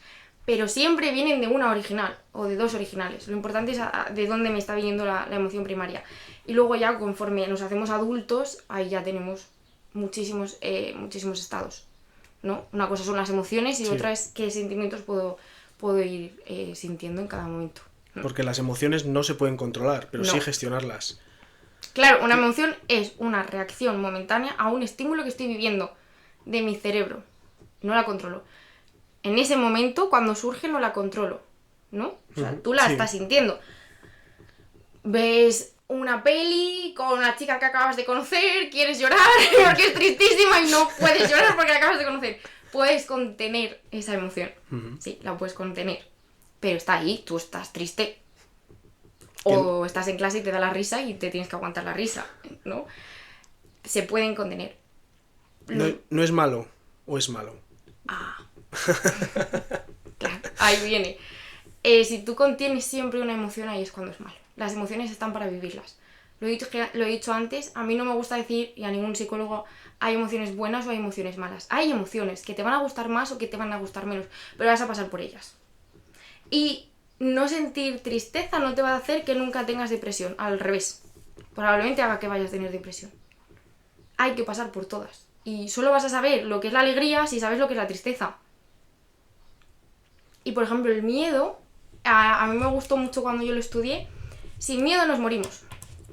Literal. El miedo lo inventó el cerebro para prevenirnos de algo. Si tú estás en una sabana, te viene un león, que esto es una alteración, hay personas que tienen inhibidas esa parte del cerebro que se encarga del miedo. Si tú estás en una sabana y te viene un león, tienes que correr. Y el que te hace correr es el miedo. El que activa la adrenalina para que se muevan las piernas es el miedo. Si tú no sientes miedo, adiós, te comen. O sea, son como cosas básicas que hacen que nos movamos en el mundo de forma funcional. Si no las dejamos sentir, vamos a ir mal. Pero ¿y la persona que siente miedo por todo, comillas, ¿vale? Debería de intentar controlar esos miedos? Hay que analizar qué cosas... Perdón, controlar no, gestionarles. Perdón. Hay que analizar qué cosas sí deben de generar miedo y qué cosas no. Te he dicho miedo porque hemos entrado con el por miedo, ejemplo, ¿vale? Con la ansiedad hay un trastorno que se llama el trastorno de la ansiedad generalizada. Literalmente es que a todo lo generalizas a la ansiedad. Tú sientes que todo tu mundo es un peligro. Literalmente, la persona que tiene trastorno de ansiedad generalizada vive como hipervigilando, pensando que algo malo va a pasar en cualquier momento. Eso es lo malo. Hay que aprender a gestionar qué cosas sí me pueden generar ansiedad y es normal y qué cosas no. Es tan fácil como ir analizándolas y decir a uno mismo, vale, tengo ansiedad. Tengo ansiedad porque tengo un examen. ¿Es normal que sienta ansiedad porque tengo un examen? Pues si no has estudiado, sí. ¿Vale? Si lo has estudiado y te sabes el examen de pe a pa, puedes sentir nervios. También, siempre van a estar ahí. Pero luego hay situaciones como... Es que tengo miedo de que mi hijo vaya a la excursión y que en la excursión pise una piedra, se caiga, se parta el tobillo y luego acabe ingresado y le entre una gangrena. A ver, si tu miedo va a hacer que no vivas cosas o que otras personas no vivan cosas, o la tristeza, mal. Ahí es cuando ya tenemos un problema. Al final te estás creando una ansiedad de algo que a lo mejor es que no ni pasa. Es que es eso, la ansiedad es el presente pensando en el futuro, pensando en algo que no ha pasado. Eso es la ansiedad. Pues es que somos mirados a eso. Yo creo que en general, todo el mundo... Pero depende mucho de cómo te han educado. Vaya. Ya estás rascando. Es que ese es el problema, que depende mucho de el cómo te han enseñado a relacionarte con el mundo. Si tus padres han sido unas personas que te han dejado, imagínate, tú tienes aquí a tu peque corriendo por aquí, ¿no? Y tú le dejas que salte, y si ves que se va a caer, pones la mano. No hay problema, y eso está fenomenal. El niño está explorando, le estás dejando explorar y aprende que cuando necesite ayuda hay alguien que le ayude. Y eso hace que sea una persona, un niño funcional y que sepa que va a haber personas a las que puede pedir ayuda cuando lo necesite, cuando sea adulto. Ojo, si de repente se pone aquí tu niño, se sube y antes de que se suba tú ya le estás gritando que te vas a matar, que tengas cuidado, que no tienes cabeza, que te vas a matar. Que aprende ese niño. Que todo es peligroso. Vale, entonces cuando sea adulto y vaya a hacer algo solo, le va a dar miedo. Tampoco es déjale a ver si se cae, a ver si aprende. Claro, y luego está el otro, que sería como lo que hablamos de padres negligentes, que es que el niño se sube y se cae y se ríen, encima, se ríen. ¿Qué aprende ese niño? Me estás poniendo el examen, ¿eh? Que no es que no te vaya a ayudar, sino que encima se van a reír cuando te pase algo. El mundo es peligroso y encima me machacan. Entonces, es que todo viene de pequeño. Sí. Joder. Yo una persona conocida que tenemos en común que me dijo, voy a ir al psicólogo. Y le dije, vale, cuando te hablen de tu padre y de tu madre, no te vayas del psicólogo. Cuando te hablen de tu padre, te quedas en el psicólogo. Cuando te hablen de tu madre, por mucho que no te guste, te quedas en el psicólogo. Ahí es cuando vas a empezar a sanar. Cuando te toca la fibra. Es que es verdad que yo es lo que pienso, que para afrontar tus miedos hay que ir a por ellos. Salir de tu zona y confort. Decir a por él. También tienen que dar muchas veces herramientas, ayudas. Sí. O sea, no todos podemos contra todo, es que no, es que nadie puede con todo. Y eso es muy importante. O sea, es tan importante el decir puedo con esto como el no puedo con esto. y ponerte un límite. Pues mira, no puedo. Eso es también súper importante. No vamos a poder todos con todos. Ni todos tenemos por qué ir al psicólogo, si no lo necesitamos. Sí, no, pero ahora parece que es más está más normalizado, porque antes decías, no voy a decir que voy al psicólogo porque piensa que estoy loco. Pero es que no tienes que estar loco, que no me vea, ¿vale? Son comillas. Sí. No tienes por qué estar loco para ir al psicólogo. Eso es. Yo voy al médico no cuando me he roto una pierna solo. A veces sospecho que tengo síntomas que están raros, que me están dando guerra y digo, me voy a hacer un chequeo. Algo ahí que no me está cuadrando. Pues es lo mismo. Los pacientes que tratas, ¿niños? He tratado pocos niños, en donde yo trabajo ahora no hay peques, pero sí puede haber peques. No te lo he preguntado. ¿Puedes nacer con algún problema que tengas que tratar Hay dos partes. a nivel cerebral? Sí, está el daño cerebral adquirido, que eso significa que tú tienes un daño justo después del nacimiento, o sea, justo desde que el niño sale por el parto. Si ahí le pasa algo ya sería adquirido. Y los que están, los daños o los trastornos del desarrollo, el neurodesarrollo. Todos conocemos autismo, por ejemplo. Sí. Lo hemos oído hablar de ello. Entonces, sí, o sea, habrá peques que hayan tenido, por ejemplo, hipoxia cerebral, que es falta del oxígeno en el cerebro, en el momento del nacimiento, por muchas circunstancias, que los partos son muy difíciles y muy complicados, y que ahí aparezca un daño cerebral, o que ese peque ya tenga alteraciones neurológicas dentro de la tripa de la madre. O que las vaya desarrollando después, por una mutación genética. Entonces sí, y el trabajo yo lo digo, cuanto más pequeño es el niño, más me toca trabajar con los padres. Eso es una ley absoluta. Si el niño tiene un mes, tú vas a trabajar sobre todo con los padres. Vas a sacar poco del niño. Les tienes que enseñar a los padres a cómo trabajar con los peques. Sí. Luego cuando van siendo ya más mayores, ya les vas necesitando menos a los padres, porque ya el niño sí tiene la capacidad de aprendizaje de que tienen que ir haciendo. Sí. Yo sí que es muy importante decir que trabajo de mano de logopedas, de fisios y de terapeutas ocupacionales. Somos un equipo multidisciplinar y trabajamos nosotros 4. Terapeuta ocupacional, que nadie sabe lo que es. No. Es el que te enseña a usar el cuerpo de nuevo. El fisio te rehabilita el brazo, consigue que lo vuelvas a mover, y el terapeuta ocupacional te enseña a utilizarlo para algo, para comer, por ejemplo, o para vestirte. Porque son muy importantes. Luego eso, los fisioterapeutas, que son también maravillosos, los logopedas, y luego los neuropsicólogos. Entonces, entre todos nosotros, muchas veces todos tratan a la misma persona. Casi el 90% de mis pacientes son tratados por 4 profesionales. ¿Qué quiere decir eso? Que normalmente los pacientes de daño cerebral tienen problemas de logopedia, ya sea por lenguaje o por problemas para tragar, problemas de fisioterapia, del movimiento, problemas de las actividades de la vida diaria, comer, vestirse, y problemas neuropsicológicos. En cuanto al grupo que has dicho, ¿qué trabajos hacéis cada uno? ¿Esos ejercicios depende del rango de edad? Depende del daño. O sea, ¿tenéis que tenga un rango de edad, decir, de 0 a tal? Depende siempre tiene que ser el estudio pensado en la persona. Lo que a ti te sirva no me va a servir a mí. Y a lo mejor te puede venir un paciente de 30 años que haga un deporte, muchísimo deporte, y haya tenido un ictus, pero tú sabes que de base esa persona hacía mucho deporte, a alguien que tenga la misma edad que tú, que pesa 130 kilos y no ha hecho deporte en su vida. No tiene masa muscular, ya te cambia todo. Y no regís por rango de edad. No. A mí la edad. Te da igual. Para la experiencia de vida es importante, pero sí me da igual, la edad me da igual, sí. ¿Cómo son capaces los niños de pasar por todas las emociones en un momento? O sea, se caen, están llorando y de repente se corta el llanto y empiezan a reír. ¿Es tú? ¿Cómo lo haces? Porque son cortas. Pero son súper cortas. Son cortas. Es una pasada. Sí, es que las emociones son cortas. Nosotros somos los que nos retroalimentamos en la emoción. A los humanos nos encanta estar tristes y ponerte música triste. Y sigues triste. O me ha dejado el novio, pues me voy a poner una peli la que haya más triste en Netflix, y sigues retroalimentando la emoción. Lo más importante de las emociones son que son cortas. Luego también depende de los niños. Si los niños están en una época de rabietas, que son los 2 años y medio, a partir de ahí empieza la fiesta. Suerte. O los 5 años, que es la primera adolescencia, que eso no se sabe, pero tenemos 2, la de los 5 años y la adolescencia real. Ahí eso es una fiesta. Y literalmente nuestro cerebro nos va puteando, y les va puteando a los niños. Cuando tienen 2 añitos y medio no tienen su sistema de autorregulación formado, entonces tenemos que ser los padres, y eso es así, los que ayuden al niño a contener la emoción. ¿Cómo se contiene la emoción?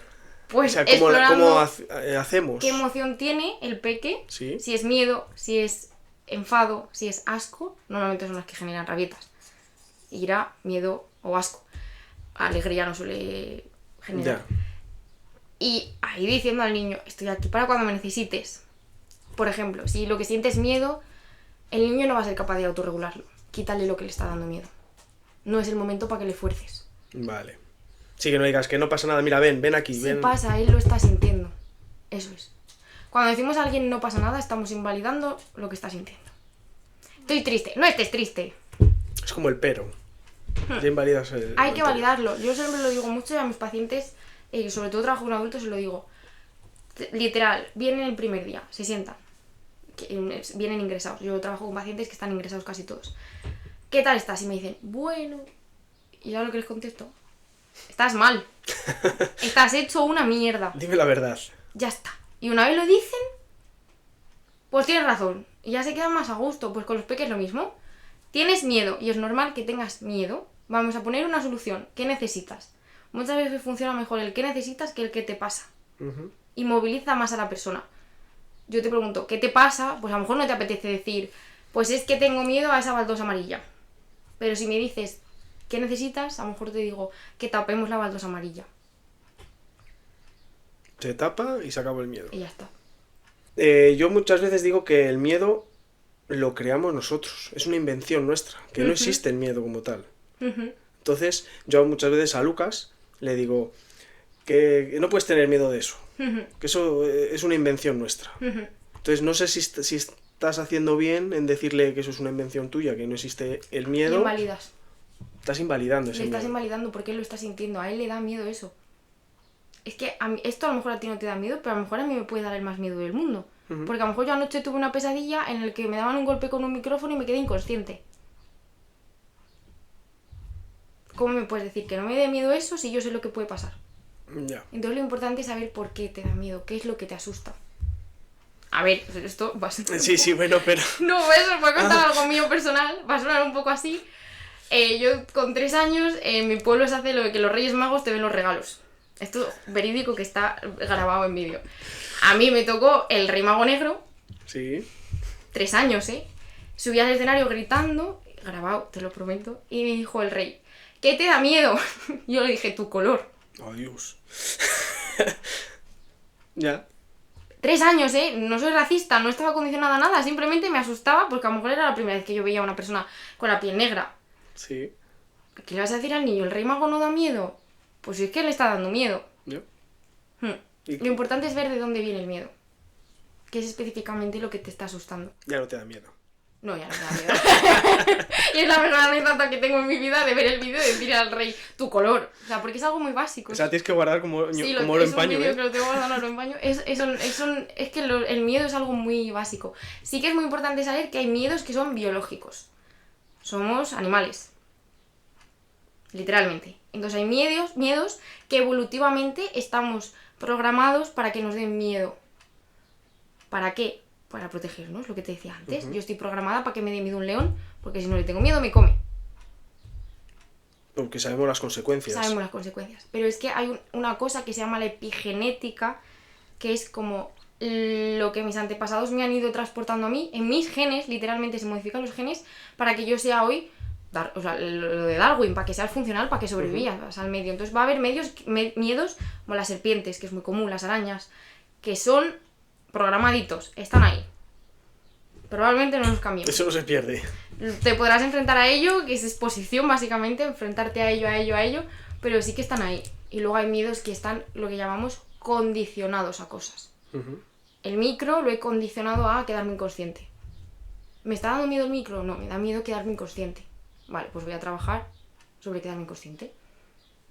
Y así se trabaja. Y así se trabaja. Miedo a la sangre también es un miedo que es bastante común en las personas y muchas veces es por experiencias que han vivido los niños sin darse cuenta cuando eran pequeños. Y luego lo trabajas y ya de repente sale, es que un día había mi madre que se cortó con el cuchillo cocinando y pasé mucho miedo. Curioso. Sí. Pero lo más importante, esto es súper importante, validar el miedo. Entiendo que tengas miedo, le vamos a buscar una solución juntos. ¿Qué hacemos? ¿Qué quieres hacer con ese miedo? para niños y para adultos. Una cosa que bueno, que está de moda, ¿vale? Se puede decir, ¿vale? El TDAH. Wow. ¿Podemos tocarle? Sí, puedes tocarle. No soy especialista en TDAH. Por eso te digo que si podemos tocarle, si Sí. sabes... Sí. Como psicóloga sí. Trastorno de déficit de atención con hiperactividad. Pero no siempre lleva la H. Está el TDA. Trastorno de déficit de atención. Si va con hiperactividad sería TDAH y puede ir con impulsividad. Vale. O puede ir todo junto. Pero no siempre que haya un déficit de atención va a haber esa hiperactividad. Que eso es muy importante saberlo. Porque parece que eso lo vamos a diagnosticar de TDAH a los niños que se mueven mucho. Es que esa era la pregunta. Y parece que cualquier niño que se mueva mucho es un TDAH. No, eso no funciona así. Un trastorno de déficit de atención, un trastorno, se le pone la etiqueta de trastorno cuando esa condición que tú tienes te dificulta en tus áreas laboral, personal y social. Si te afecta a lo personal, pero no a lo laboral y no a lo social, no es un trastorno. Hay algo ahí que te está afectando y habrá que ver cuál es, ¿no? Sí. Entonces, trastorno. Me va a afectar a todas las áreas. De déficit de atención, su propio nombre lo dice, ¿no? Este de aquí, nuevamente, el prefrontal se encarga de la atención, de lo que llamamos las funciones ejecutivas, que tiene un nombre horrible, que es planificación, control inhibitorio, atención, todo eso. ¿Qué pasa? Es un trastorno del desarrollo. Vale. Orgánico. Es algo orgánico. ¿Qué pasa en un cerebro que tiene trastorno de déficit de atención? Ese sistema atencional y que se encarga, esa red de neuronas que se encarga de la atención, no está bien organizado. Entonces, es una persona que se relaciona con el mundo de manera diferente a la que yo me relaciono.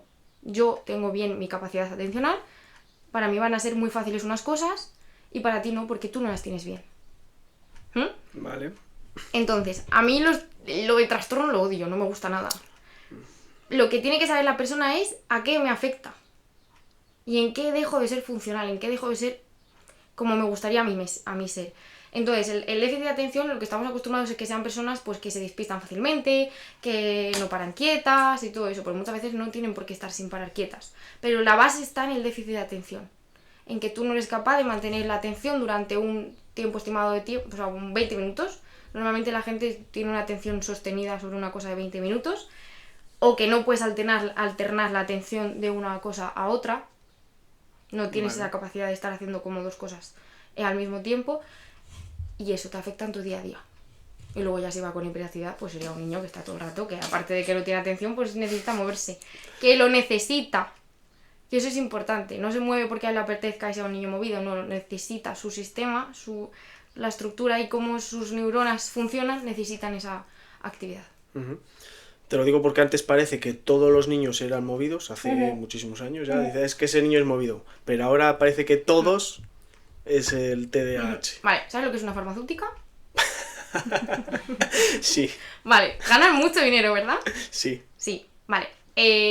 Muy básico. Los niños se mueven mucho. Si yo saco un medicamento que funciona bien para que se muevan menos y lo vendo mucho, necesito de un diagnóstico para justificar que ese medicamento lo puedo dar. El boom del TDAH surge de Estados Unidos. Unas farmacéuticas que crearon un medicamento que es un derivado de las anfetaminas. Entonces viene un negocio increíble. ¿Por qué? Porque es una anfetamina, crea adicción. Y desde una edad jovencísima, tú puedes diagnosticar un TDAH a un niño de 7 años. 8 creo, más o menos. Bueno, si tú empiezas a medicar a una persona desde los 8 años hasta que se muera, Buah. es el negocio de la leche. Es que es un negocio redondo. Entonces ahí entran en juego pues esos factores que muchas veces están, que son las farmacéuticas. Con el colesterol pasó. Los niveles del colesterol se modificaron para medicar más a las personas. No me lo sé de memoria cuáles eran los niveles, pero ahora se está visibilizando que se bajó como el nivel máximo de colesterol para así dar más ortovastatina a la gente. Más pasta. Has visto la entrevista de Julio antes, me has dicho, ¿verdad? Intereses por todos los lados. Por todos lados. Es donde tenemos que dar mucha guerra. Yo el tema de las farmacéuticas no lo puedo tampoco tocar mucho. De hecho, bueno, literalmente yo mi trabajo de fin de máster lo quería hacer sobre farmacéuticas porque pilló COVID y quería hacer sobre del grado. Había pasado yo el COVID y dije, lo quiero hacer. Y me dijo mi profesor, ni se te ocurra meterte con las farmacéuticas. No las toques. Y lo que iba a analizar era como las cualidades que tenían las farmacéuticas para lavarse la cara, a nivel social, Ujú. ¿no? Como las que te hacían más amigables. Sí. Y quería coger AstraZeneca, Pfizer, todas las vacunas del coronavirus, ¿no? Porque pues, unas gustaban más y otras gustaban menos. Y me dijo, no las toques. ¿Y qué proyecto cogiste? Al final analicé los hospitales públicos versus privados, así que sí, así que... El TDAH en los colegios. ¿Qué les dirías? ¿Cómo gestionar ese problema? Que deriven, es lo más importante. Los profesores son profesores, no son psicólogos.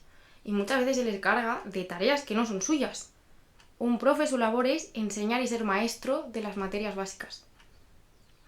Ahora estamos trabajando con profes que es que tienen de repente alguien con trastorno de déficit de atención, alguien con TEA, otro con problemas intrafamiliares porque los papis se han divorciado.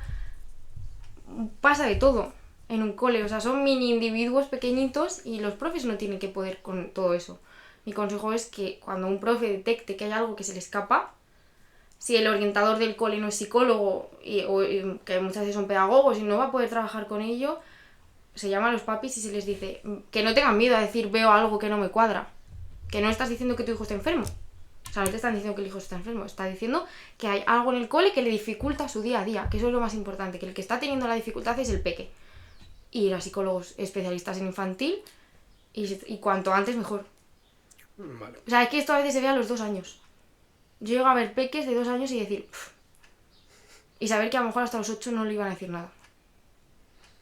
Entonces se puede diagnosticar a cualquier edad. No, o sea, muchos diagnósticos, o sea, muchos trastornos no, otros sí. Ujú. O sea, hay trastorno, un TEA. Un TEA, creo que hasta los 4 años no dejan poner la etiqueta, pero tú a los 2 años y medio lo ves. Y ya ves cosas. No es lo mismo que el TDA. Que no es lo mismo que el TEA. El TEA es el trastorno del espectro autista, que también es del neurodesarrollo de los peques, y otra cosa es el TDA. De hecho, el TDA no se puede diagnosticar antes, es que no sé si es antes de los 8 años, porque los niños se tienen que mover. Hombre, da más alegría a uno que se mueve que no. Claro, entonces tiene que pasar como esa época en la que se predispone que los niños se tienen que mover, y tienen que correr, y tienen que saltar, y tienen que caerse, y tienen que hacer todo, y tienen que pasar de ti cuando les hablas. Ya. Ya. Son niños. Claro, es que la cosa es que son niños, que lo van a hacer. Cuando al niño le afecta en el cole y en casa, y cuando va al parque, ahí hay un problema. Si solo le afecta al cole, a lo mejor lo que le pasa es que la profe le aburre. O lo contrario, que a lo mejor tiene altas capacidades, lo aprende demasiado rápido y se aburre. Y no presta atención. Vale. A lo mejor no es un TDAH, no es un déficit de atención. A lo mejor es un niño con altas capacidades que se aburre en el cole. Pues entonces, por lo que me estás diciendo, faltan recursos. Muchos, todos.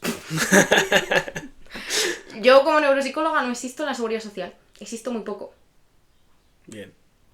De hecho, creo que no conozco a nadie que esté trabajando de neuropsicólogo. O sea, conozco a neuropsicólogos de renombre Ujú. que están, pero de hecho ahora se han ido a la privada. No existimos. Y el 99% de los pacientes con ictus, por ejemplo, y con traumatismos craneoencefálicos, necesitan de un neuropsicólogo. ¿Y cómo son tratados en la pública? Nada. Te vas para tu casa. Ya trabajo para lo concertado, ¿no? Es un Sí, servicio bueno, pero- privado que, gracias a Dios, el público, el SACIR, nos deriva a los pacientes. Ujú. Entonces es como si trabajase por el público. Pero gracias al servicio privado. Si no, no existimos. Claro, Joder. esto es tan heavy como que una persona puede tener un ictus con una amnesia brutal, con una desorientación. Yo tengo pacientes que me dicen a las 10 de la mañana que son las 7 de la tarde. Imagínate, solo le mandan al fisio. ¿De qué me sirve que la enseñes a Paquita Juana a andar si le vas a mandar a su casa y no vas a saber cocinar, no vas a ver qué hora es, no vas a ver cuándo tiene que comer, se va a perder por la calle? Es que no me sirve para nada. Lo acabas de decir ahora, cada uno para sus cosas. Eso es. No sabía que estábamos tan Y en mal. los Vamos a y decir que es que estábamos. en lo infantil ya es que es algo... es un mundo aparte. ¿Por qué y- son tan difíciles de tratar a los niños? Porque muchas veces no se diagnostica a tiempo, muchas veces los padres no quieren, al final es un duelo. Yo siempre digo, un problema de salud es un duelo que hay que pasar. Un duelo significa pérdida de algo, ¿no? Puedes perder a una persona o puedes perder salud. Entonces los padres muchas veces pasan por la etapa de negación, ¿no? Los duelos, negación, ira, tristeza, Sí. aceptación, ¿no? Entonces puedes pasar por una etapa de negación. Muchas veces perdemos peques porque no se les pilla a tiempo, porque la familia pues no lo quiere admitir. Pero que es lícito que tú no quieras admitir que tu hijo tiene un problema, porque es una mierda. Ya. Y es que es una mierda, es que nadie quiere decir mi hijo tiene autismo. Ya, pero cuanto antes lo abordes... Mejor y más funcional va a ser el peque. Y luego hay pediatras que no están formados en trastornos del neurodesarrollo, por ejemplo. Bueno, pero para eso estáis vosotros. Pero si no te llega el niño... Sí, me refiero que para eso Claro, estáis vosotros, que es y que... los al fisios, final- logopedas, sí. Pero si no te llega el niño, si al niño no lo derivan... Sí, claro, que tú no vas por ahí buscando a ver este, a ver este... Claro, es que mucha gente... O sea, que es un psicólogo, lo sabe la gente, pero bueno, no todos. Y que es un neuropsicólogo ya no lo sabe casi nadie. Yo lo estoy sabiendo ahora. Un fisio... Muchas veces se piensa que un fisio lo que hace es darte un masaje y quitarte contracturas. Un fisio te puede volver a enseñar a andar. Un terapeuta ocupacional. Se piensan que son actividades de jugar. Entonces, soy terapeuta ocupacional y se piensa literalmente que es como un animador sociocultural. Y no, es que te enseña cosas como vestirte. Un logopeda se piensan que es el que te hace pronunciar la R. No, un logopeda a veces lo que hace es que te vuelvas a tragar sólidos. Yo levanto la mano y lo pensaba. Un logopeda es tan importante como que es el que puede hacer que tú pases de comer purés a volver a comer unas albóndigas. Y no se sabe. Pues desinformación y no se sabe. Esa desinformación muchas veces yo me culpo a mí de no buscarla. Pero tampoco nos la ¿Pero facilitan. dónde la buscas Claro, si no por sabes que eso, pero existe? no dices, si lo sé ahora, lo busco. Pero si no lo sé, pues Yo a no lo lo mejor con busco. 16 años, cuando empecé con la depresión, a lo mejor si hubiera sabido que era un psicólogo, hubiera ido directamente a un psicólogo, en vez de dejar que me mandasen al psiquiatra. Ya. Pero si tú no sabes que existe eso, ¿cómo vas a ir a ese recurso? O que no te lo puedes permitir. Ya. No todo el mundo se puede permitir 60 pavos de sesión de un psicólogo. Ni de coña. O sea, es un servicio para gente que tiene pasta. Y Porque, eso es así. porque es todas las semanas, o eso ya es... Depende de las necesidades de cada paciente. Eso depende mucho. Hay gente que va 2 veces a la semana, hay gente que va una vez cada 2 semanas y hay gente que va una vez cada 3 meses. Y luego prioridades. Yo priorizo eso, es lo principal. Un móvil cuesta a veces 2.000 euros. Y no pasa nada. Y el psicólogo a veces es más barato. Acabas de poner un símil. El envejecimiento del cerebro, se puede decir. ¿Cómo podemos entrenarle? Todos vamos a envejecer. Vale. Eso es un hecho, que todos vamos a envejecer. ¿Qué cosas podemos hacer para envejecer mejor? Vale. Dormir. Yo no te lo voy a contestar. Dormir, comer bien. O sea, comer bien significa comer de todo y comer a un buen ritmo, a unos buenos horarios, despacio y disfrutando de la comida. Eso es muy importante, hay que comer despacio. Porque si comemos rápido no sabemos cuándo nos hemos llenado. El estómago necesita tiempo para saber cuándo está lleno. Y luego dices, me duele la barriga. Y luego me dicen, me duele la barriga. Por eso es muy importante comer despacio. El deporte es fundamental. Y de hecho, mujeres necesitamos hacer deporte de fuerza. Chicas, hay que hacer deporte de fuerza, no solo correr. Es muy importante que nuestro cuerpo esté fuerte y los chicos también, pero es más común que los chicos sí que vayáis a hacer pesas, por ejemplo. Y luego, hay una parte que se llama estimulación cognitiva. De hecho, los neuropsicólogos lo que hacemos es rehabilitación cognitiva y estimulación. Un factor de protección es ser una persona que tienes una buena base educativa. Una base educativa no es solo que hayas estudiado 18 años, es que después de estudiar sigas leyendo, o sigas viendo documentales, sigas estimulando como esa parte de la inteligencia, por así decirlo. No dejes de aprender. No dejes de aprender. Eso es. Y seguir forzándote a usar el coco. O sea, eso es muy importante. Es muy importante forzarse a pensar. Porque, jolín, es muy fácil coger, oye Siri, ¿cuánto es 7 más 7? Y Siri te lo dice. Nos hacemos vagos. Hay que seguir trabajando, intentar trabajar la memoria, intentar trabajar la atención. O sea, hay juegos de mesa que son la leche. O sea, para mí los juegos de mesa... Tengo un grupo de amigos que es maravilloso y que nos gustan mucho los juegos de mesa. Y si tenéis peques, a tope con ellos. O sea, son el mejor sistema para entrenar la cabeza. Y además nos enseñan normas sociales, a no ser impulsivo, a ser cooperativo, a estar activos, te dan buenas sensaciones o te dan malas emociones pues, si pierdes, pero aprendes a gestionarlas. Eso es verdad. El perder. Eso es muy bueno. Entonces, sobre todo sería dormir bien, que yo creo que son como los tópicos, dormir bien, comer bien. Y yo diría buscar motivaciones que nos hagan vivir como queremos. Eso es muy importante. Las personas nos movemos por valores. Si tu valor es ir a misa los domingos, ve a misa los domingos. Porque para ti va a ser importante y vas a estar más a gusto con la vida que llevas. O sea, si a ti no te gusta hacer deporte, hay que hacer deporte. A lo mejor para ti es más válido hacer menos días de deporte y luego salir a dar un paseo, quedar con tu madre a tomar un café. A lo mejor te va a dar más calidad de vida esa charla o esto que estás haciendo aquí que hacer deporte o comer quinoa. Y parece que si no lo haces un día y lo conviertes en una rutina, parece que ya te falta algo. Ya ese día no y lo estás a más gusto. importante, las metas. ¿Cómo nos ponemos las metas? Jolines, no me voy a poner yo en primero de carrera que mi meta va a ser el doctorado. No, guapa. Tu meta tiene que ser primero aprobar desarrollo del lenguaje emocional, luego psicología social, luego neuropsicología. Vale, poco a poco. Y ir aprendiendo a que esas pequeñas metas son positivas. O sea, que las metas son buenas. Sí, es con lo que nos tenemos que mover. Realizables. Eso es, O tiene reales, que ser vamos. nosotros decimos mucho, objetivables, cuantificables, pequeñitas y a corto plazo. Eso es lo más importante. ¿Cuánto puedes decir que es el corto plazo? Depende para la capacidad que tenga la persona de espera. Un niño, corto plazo es ya. Por eso te digo, es que... espérate. No, que ya... Pues espérate un momento. Eso se entrena. Vale. Yo, por ejemplo, algo bueno que saqué del hospital y de ser una persona, un paciente, es que yo podía estar esperando en una sala de espera 6 horas, 4 horas, Pero esas 6 horas, 4 horas... sentada, La aprovechabas. sin hacer nada. No, a veces es que se me No. había olvidado el libro, yo suelo llevar un libro en el bolso, y me tocaba estar así 6 horas. Entonces, claro, yo la capacidad que adquirí de saber esperar es mucho más grande que otra persona, no es lo normal. Ya. Yo tengo mucha paciencia. Mucha. Entonces es irlo entrenando. ¿Qué Y ir para ti? analizando de qué parte bases. O sea, de qué vienes. O sea, cómo eres tú, cómo te mueves. A lo mejor para ti corto plazo es la semana que viene quiero esto.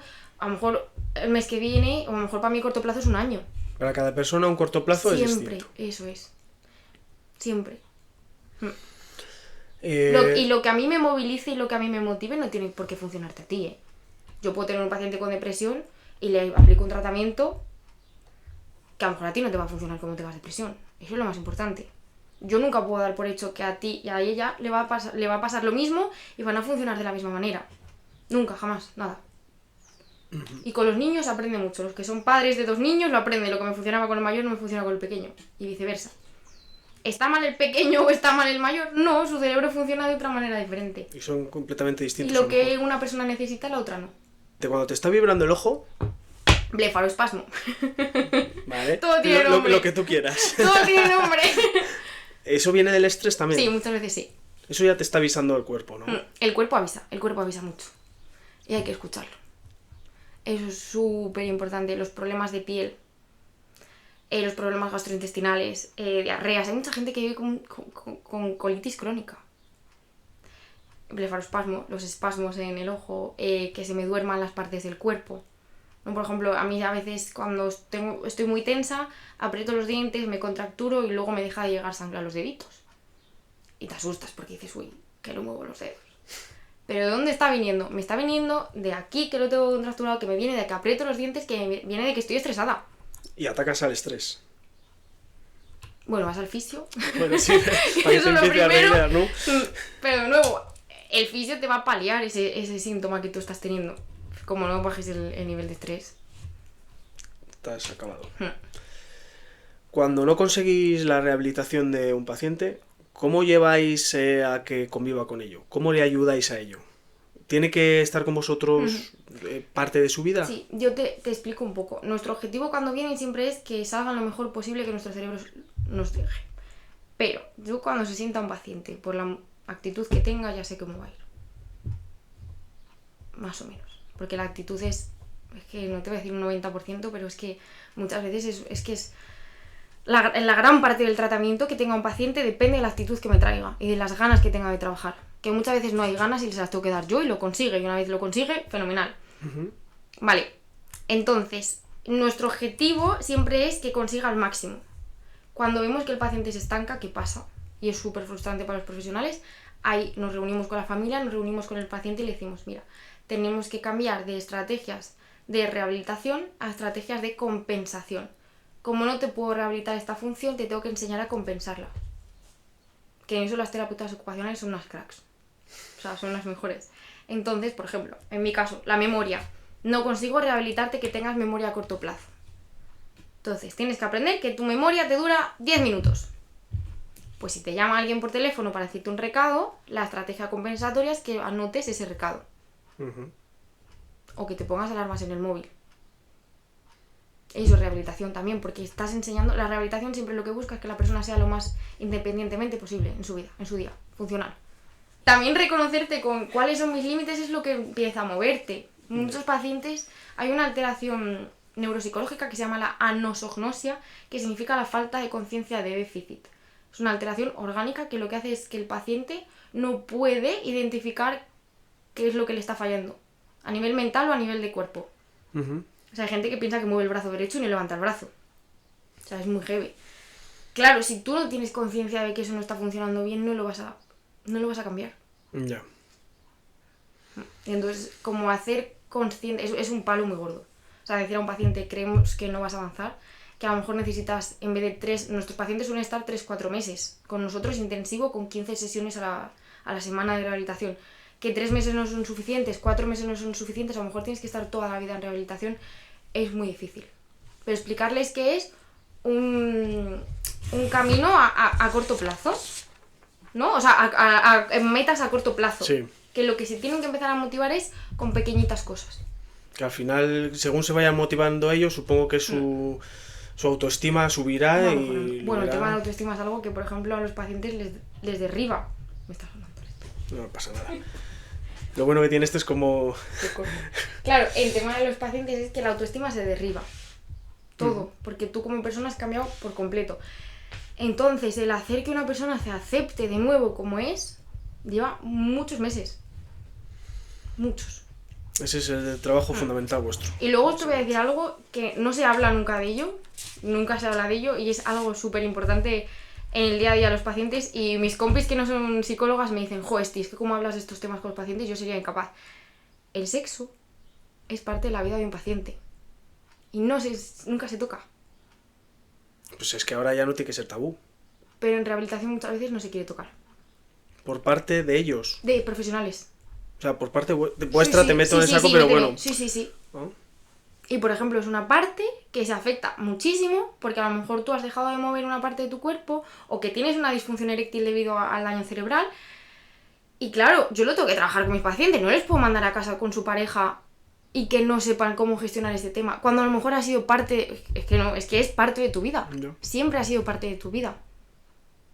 Y eso, por ejemplo, son temas que a veces como que son un poco incómodos y afectan por completo la autoestima de la persona. Un paciente mío no se puede ir con dudas a casa. No hay tema que no se pueda no tocar. Y la gente que intenta mover extremidades que no tiene, ¿cómo lo trabajáis eso? El miembro fantasma. Sí, bueno. Esto es yo no lo Bueno, te he trabajo, dicho, lo bueno, sí, trabajan bueno, como que lo los- conozco, pero no lo conozco. Lo trabajan los fisios sobre todo. Sé que se trabaja con terapia en espejo. Que imagínate, yo no tengo este brazo. Este sí, me ponen aquí un espejo y yo al movilizar como que la visión óptica que tengo es que estoy moviendo el brazo derecho.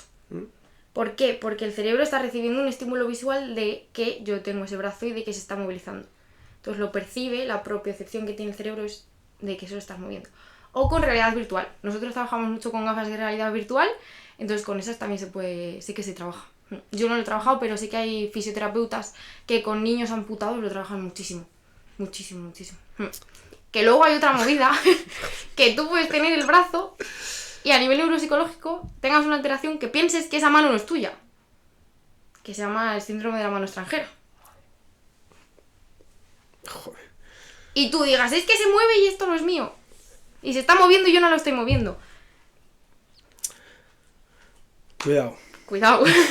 Un tema que quería tocar, el tema de los móviles en los niños. Vale, es todo, ¿ves? No haber estudiado cosas del cerebro. No es malo, ¿no? En cierta medida que ellos toquen el móvil. Toquen el móvil me refiero a que vean vídeos, vean dibujos, vean... Pero en exceso, ¿qué les pasa? Vale. ¿Qué consecuencias tiene? Nuestro cerebro tiene que aprender muchas cosas. Cuando son niños tiene que aprender todo. Y tiene que aprender cómo funciona el mundo y cómo me tengo yo que relacionar con el mundo para obtener lo que tengo. Los móviles, muchas veces lo que hacen a un peque es que le enseñan que lo que quiere lo tiene al momento. Yo cuando veía Disney Channel de pequeña, si me tocaba anuncios, me tenía que tragar los anuncios. Y los anuncios no duraban 2 segundos y decías skip. Sí. Le dabas al botón de skip. No, te tragabas entero. Y ahora hay plataformas que no tienen anuncios. Netflix no tiene anuncios. Entonces tú al niño le enseñas, quiero ver la sirenita, toma la sirenita. Quiero ver no sé qué, toma esto. Y la ventera. Y la ve entera. Y tampoco le estás enseñando el coste, como a lo mejor a mí mis padres me enseñaron, de ir al cine cuesta un dinero. Un esfuerzo que papá y mamá hacen y no se puede hacer todos los meses. A lo mejor lo podemos hacer 2 veces al mes. Uy, 2 veces al mes, 2 veces al año. Entonces, ¿qué nos enseña el móvil? Que tengo lo que quiero cuando lo quiero, al momento. Me hace ser como... La paciencia la desarrolla muy mal, o sea, muy mal. Y muchas veces les desconectan de la realidad. ¿Cuándo les desconectas a un niño de la realidad? Cuando está comiendo así. Sí come. ¿Tú crees que el niño está saboreando la comida, teniendo percepción de si su estómago está lleno o no, escuchando a sus padres o mirando a sus padres? Es muy cómodo poner un móvil a un niño cuando te está dando mucha guerra. Vale, pero ¿qué quieres cuando tu hijo sea mayor? ¿Que no dé guerra? ¿O prefieres que no tenga un trastorno de la conducta alimentaria, que no sea impulsivo y que tenga una buena adolescencia? Creo que no hace falta contestarte. O sea, para el padre en ese momento que le está dando el móvil al niño, lo que quiere es que el peque pues se calle, porque muchas veces los padres estáis hasta las narices, y es normal, y estamos hasta las narices, de que el niño no se calle. Pero ojo, cuidado que le estamos dando al niño. Y luego, ¿qué contenido ven los niños? Hay muchos padres que no supervisan el contenido de los peques. Y empiezan viendo La Sirenita y acaban viendo La Sirenita está haciendo esto con... no sé cómo se llama, Sí, Pluto. Me da igual. Pero es que eso pasa. Eso pasa. Y es que muchas veces a lo mejor tú coges el móvil en el niño, a lo mejor no conoces las siglas XXX. Pero es que a lo mejor las tecleas sin querer. Sí, claro. Y ¡pumba! Mira, esto es una anécdota que me pasó a mí, que habían sido los Sanfermines. Yo descubrí lo que era el porno porque habían sido Sanfermines, estaba con mi padre, con un amigo de mi padre y el hijo de este amigo, ¿no? Que era mi compañero de clase, y nos dijo, es que no se me olvidará en la vida porque es un shock, nos dijo, buscar la corrida de San Fermín de la que había habido el lunes. Pues tú, ¿qué coges? Pones corrida San Fermín. ¿Te imaginas lo que salió? Claro, es que tú lo dices así, y éramos niños y de repente nos salieron tetas, culo, no sé qué, y dije, esto no es verdad. Y éramos muy pequeños, o sea, lo que hace es que de repente a veces el niño se exponga a cosas y a contenido que su cerebro no está preparado para interpretar. Y eso es muy peligroso. Pero supongo que aportará algo bueno también. Sí. Vamos a darle algo bueno. Los videojuegos si son la leche también, por ejemplo. Y hay vídeos que son muy educativos. Los videojuegos hay como 2 zonas, que tenemos que hablar de videojuegos de zonas rojas, todo lo que tenga que ver con violencia, no. Y luego hay videojuegos que les enseñan muchas cosas a los niños. O sea, el buscar una meta. Tienes que conseguir esta misión. Y a lo mejor fallas 20 veces en la misión. O hay juegos que son del cuidado, que tienes una granja y cuidas las gallinas y las tienes que dar el pienso, eso es muy bueno para los niños, porque enseñan que hay que cuidar las cositas. Y cómo hay que cuidarlas y cómo hay que organizarlo, eso es muy bueno. Yo no estoy en contra de los móviles ni de las tecnologías. En niños de menos de 2 añitos sí. Y de 3 añitos sí.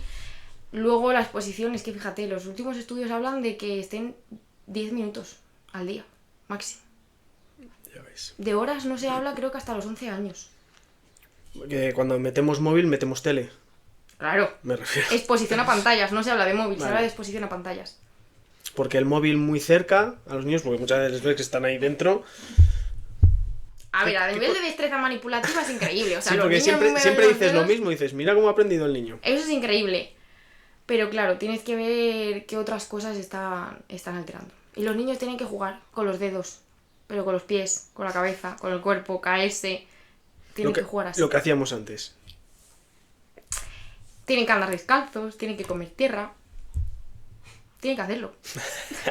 Sí. Venga, sigue diciendo cosas que no pueden hacer. Tienen que chupar las paredes y así se van a ir haciendo inmunes. Si les protegemos en una burbujita no consiguen ser funcionales. Es que parece que hay cosas que dices... Tienen que tocar la vitrocerámica. Sí, claro. O sea, la van a tocar. Un día van a llegar y la van a tocar. Ah, encendida, estás Sí. hablando. Son cosas que van a pasar. Y solo hasta que la tocan y se queman, lo aprenden. Eso es verdad. Eso es verdad. Que fastidia mucho como padre decir, pero... Y es que intentas decir, no toques, que te vas a quemar, no toques, que te vas a quemar. ¿Qué dices tú? Nada, hasta que no se quemen. Tics y los TOCs. ¿Qué diferencia? Mucha. Un TOC es un trastorno obsesivo compulsivo. De nuevo, etiqueta de trastorno. Un trastorno que tengo una obsesión y una compulsión. Una obsesión es un pensamiento que está todo el rato en mi cabeza y me lleva a una compulsión. Una compulsión es una acción. Yo tengo el pensamiento de que si no muevo la taza 5 veces, me voy a morir. Solo es trastorno obsesivo compulsivo si yo luego acabo moviendo la taza 5 veces. Si no, no es un trastorno obsesivo compulsivo. Y tiene que afectar nuevamente a todas las áreas de mi vida. Vale. Eso es muy importante. Luego los tics, que es un tema ahí que yo conozco a gente que tiene tics, muchas veces derivan, tú comienzas con un tic y tú no te das cuenta y el niño muchas veces no se da cuenta y de repente el padre o madre te hace consciente, o un compi, te hace consciente de que tienes ese tic. Y encima te dicen que no lo hagas. Pues cuanto más te digan que no lo hagas, más lo haces. Más lo haces. No tiene nada que ver, son cosas muy diferentes. Otra cosa es que tú tengas un tic y un trastorno obsesivo compulsivo, son compatibles las cosas, no es lo que cuando llamamos en psicología comorbilidades, hay más probabilidad de tener varios trastornos juntos muchas veces, pero son cosas diferentes. Y los tics se trabajan, ¿También? Y se tratan. ¿Y se pasan? Y se pasan. Anda. Hay psicólogos que están especializados en el trabajo con tics, sobre todo con peques, y se trabajan. Muchas veces lo que se enseña es hacer una acción que no sea compatible con el tic. Por ejemplo, si tú tienes este tic, pues a lo mejor lo que no es compatible con este tic es que tires de una goma. Si estás tirando de una goma no estás haciendo esto. Y al final olvidas eso. Y luego modificas y tienes que hacer extinción, sí. Pero también muchas veces de dónde viene el tic. Ya. Yo te digo lo de los TOCs porque muchas veces dices, ay, no puedo ver eso así, tengo un TOC. Tengo un TOC. Eso es cuando normalizamos un trastorno dentro de nuestro lenguaje cotidiano. Pero no es un TOC. No realmente. es un TOC. Un TOC es algo súper invalidante y muy jodido para las personas que tienen TOCs. ¿Por qué? Porque le afecta a todo. O sea, que hay gente que no consigue salir de casa por el trastorno obsesivo compulsivo que tiene.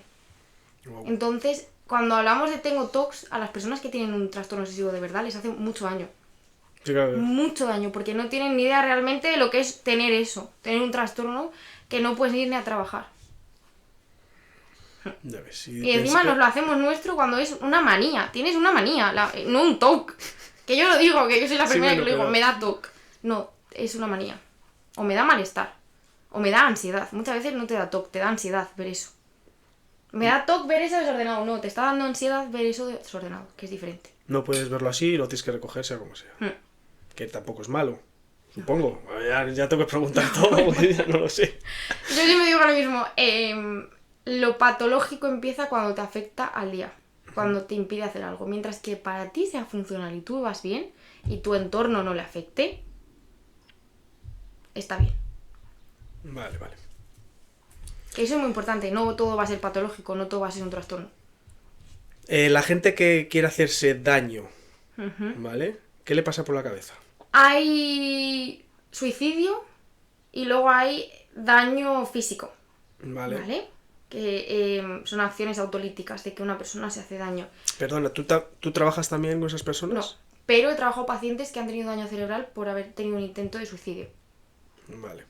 Vale, entonces yo puedo tener un paciente que se haya tirado por una ventana. Pues tú trabajas la consecuencia. Y el origen. Ahí sí que no te puedo mandar a casa si tienes ideas suicidas. O puedo trabajar con personas que quieren suicidarse porque han tenido un ictus y se les ha jorobado la vida. O sea, yo el suicidio lo tengo todos los días. Joder. Todos los días. Y es muy común. Y lo que no se puede hacer es pensar que porque alguien dice me quiero suicidar no lo va a hacer. Me pone de muy mala hostia. Porque yo he vivido situaciones de decir, esta persona se quiere morir y si tiene la oportunidad lo va a hacer, y que me digan, no, porque si está avisando no lo va a hacer.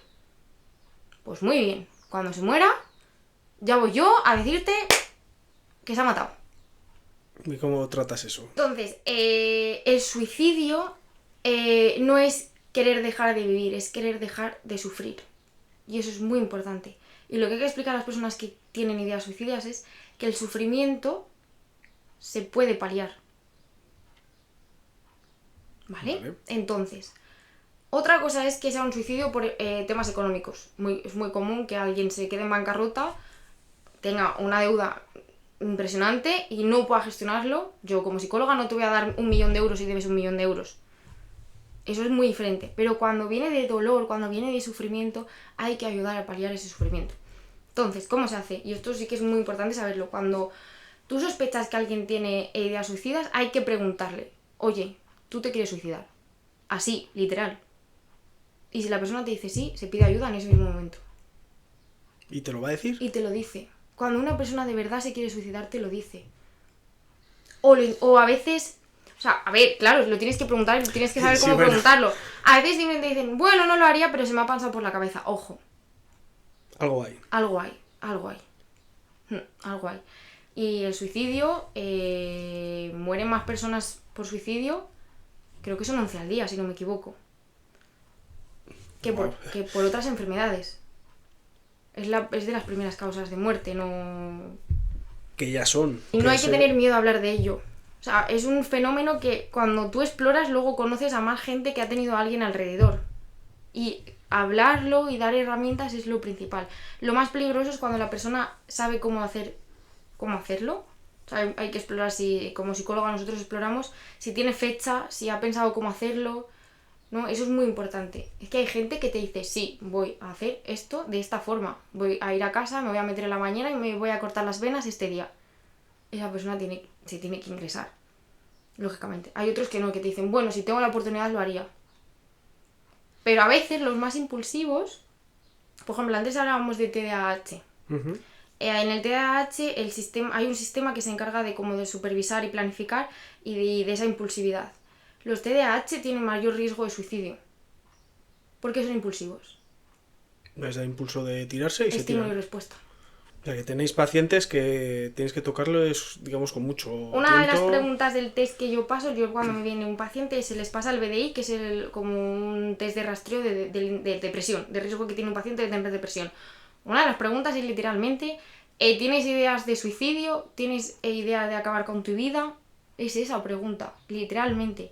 Y no os hacéis la idea de gente que responde a esa pregunta sí, o ahora no, pero sí. Es que no os hacéis una idea. Hombre, tú tienes que leer de todo. Vaya. ¿Por qué es tan difícil demostrar que tú tienes una baja por estrés a cuenta del trabajo? Wow. Está de moda ahora decir, está de baja por estrés. Por estrés laboral. Pero no te da la baja... ¿Cómo puedes demostrar que una empresa es la que te está creando ese estrés o esa ansiedad? Es muy difícil. Siempre te dicen lo mismo. ¿Y si te viene de fuera? Nosotros los psicólogos lo que hacemos se llama análisis funcional de la conducta. Que es como un análisis muy, te hablo de cada cosa que haces, ver de qué estímulo viene, qué estímulo le precede, qué te sucede y qué consecuencias tiene. ¿Vale? Entonces, si se hace bien, lo que tienes que demostrar es que el estímulo X, mi jefe, cuando está delante de mí, me genera tanta ansiedad que me bloqueo. O hace X cosa y yo hago que... ¿Vale? Entonces, claro, es que muchas veces lo que pasa es que sí, que tienes estrés laboral y luego te está afectando a tu día a día. Entonces, ¿qué fue antes? Claro, es que por eso te pregunto, porque pero no es lo mismo laboral. Ir a tu médico cabecera y decirle necesito la baja porque tengo estrés, que no te pone ningún problema normalmente. Vale, lo que hay que hacer es especificar y demostrar qué cosas del trabajo son las que te generan estrés. El turno, por ejemplo, la turnicidad. Sí, lo que sea. No puedo con el horario a turnos, no puedo. ¿Por qué? Porque no como a las horas que tengo que comer, porque no duermo a las horas que tengo que dormir, y si yo modificase eso en mi trabajo, que ahí está la clave, no tendría estrés. ¿Eso es demostrable? Me refiero, tú puedes... Por ejemplo, tú puedes decir que si has tenido otros trabajos en los que no tenías turnicidad, no tenías problemas de insomnio, ni problemas estomacales. O sea, que todo proceso bien llevado... Se consigue. Se consigue. Pero es jorobado, ¿eh? Por eso. Es muy difícil. Luego, si estás recibiendo acoso por parte de un compañero de trabajo o por parte de un jefe, que te escribe a deshoras, que te llama un sábado cuando tú no tienes que trabajar los sábados, eso tú lo puedes demostrar. Sí, bueno. Pero... Hay que registrar, por ejemplo. Y... Jolines, es que es muy difícil. Claro, por eso es que siempre, joder, está la cosa de ¿qué te lo genera? ¿El trabajo o lo de fuera? ¿Baja laboral o Pero es que baja...? muchas veces, por ejemplo, el estrés que tienes en casa te viene porque no consigues adaptarte al horario que tú tienes en el trabajo. Y te estresas más. Es una rueda. Es una rueda, se va retroalimentando. Claro, es que te vas a estresar en casa. Muchísimo. O sea, yo los turnos lo digo mucho porque es como algo que es muy estresante en la vida de una persona. Es que a lo mejor un peque que tenga 5 años, tú le tienes que acostumbrar a que papá y mamá van a estar mañana, tarde y noche, se van sorteando y que una semana está mamá por la tarde, otra va a estar papá, otra vas a estar con los abuelos. Te vas a agobiar. No. ¿Te está agobiando tu hijo o no? No te está agobiando tu Casi hijo. le estás agobiando tú a él. Te está agobiando la situación que tienes en el trabajo, que te genera ansiedad porque no consigues conciliar, que eso no existe. No consigues conciliar. Los mensajes subliminales que nos dan en la tele, que nos dan en el móvil, ¿cómo nos afectan y a qué parte? Yo diría en concreto la publicidad. Los publicistas son los psicólogos malos. Son unos cracks, lo hacen muy bien. Se saben todas las teorías a nivel de psicología social, todas. Mejor que yo. Y somos súper influenciables. Los algoritmos de Instagram están muy bien hechos. Súper bien hechos. O sea, me encantaría irme con el señor que haya hecho el algoritmo. Porque te da lo que tú buscas. Y cada vez te lo da más. ¿Cuál es el problema? Si yo soy una persona que tengo un trastorno de la conducta alimentaria, ¿qué te crees que me va a salir en Instagram? Te retroalimenta. Te va a salir gente super fitness, te va a salir comida solo fitness. Entonces muchas veces yo he modificado el algoritmo de Instagram. Anda. Empiezas a buscar cosas y consigues modificarlo. A mí ha habido veces que yo he mirado el Instagram y he dicho, esto no me está gustando el feed. El coco. Y lo modificas. Empiezas a buscar otras cosas que sean más positivas. Paisajes y te acaban apareciendo paisajes. Y luego dices, Eso, esto por está ejemplo, el culo de los paisajes. Claro, pero eso por ejemplo es una estrategia que hay que saber. Que se puede modificar, que sí que se consigue, aunque es que el algoritmo es una pasada. Yo creo que ahora la tele no es tanto. Hay muchas leyes que están muy bien hechas en todo el tema de publicidad a nivel de televisión. Muy bien hecho. Porque ha habido que meter mucha mano. Caña, sí. Y en cambio en redes sociales se está ahora metiendo mano, sobre todo con el tema de los menores. Mucha mano. Bueno, pues Es yo... peligroso.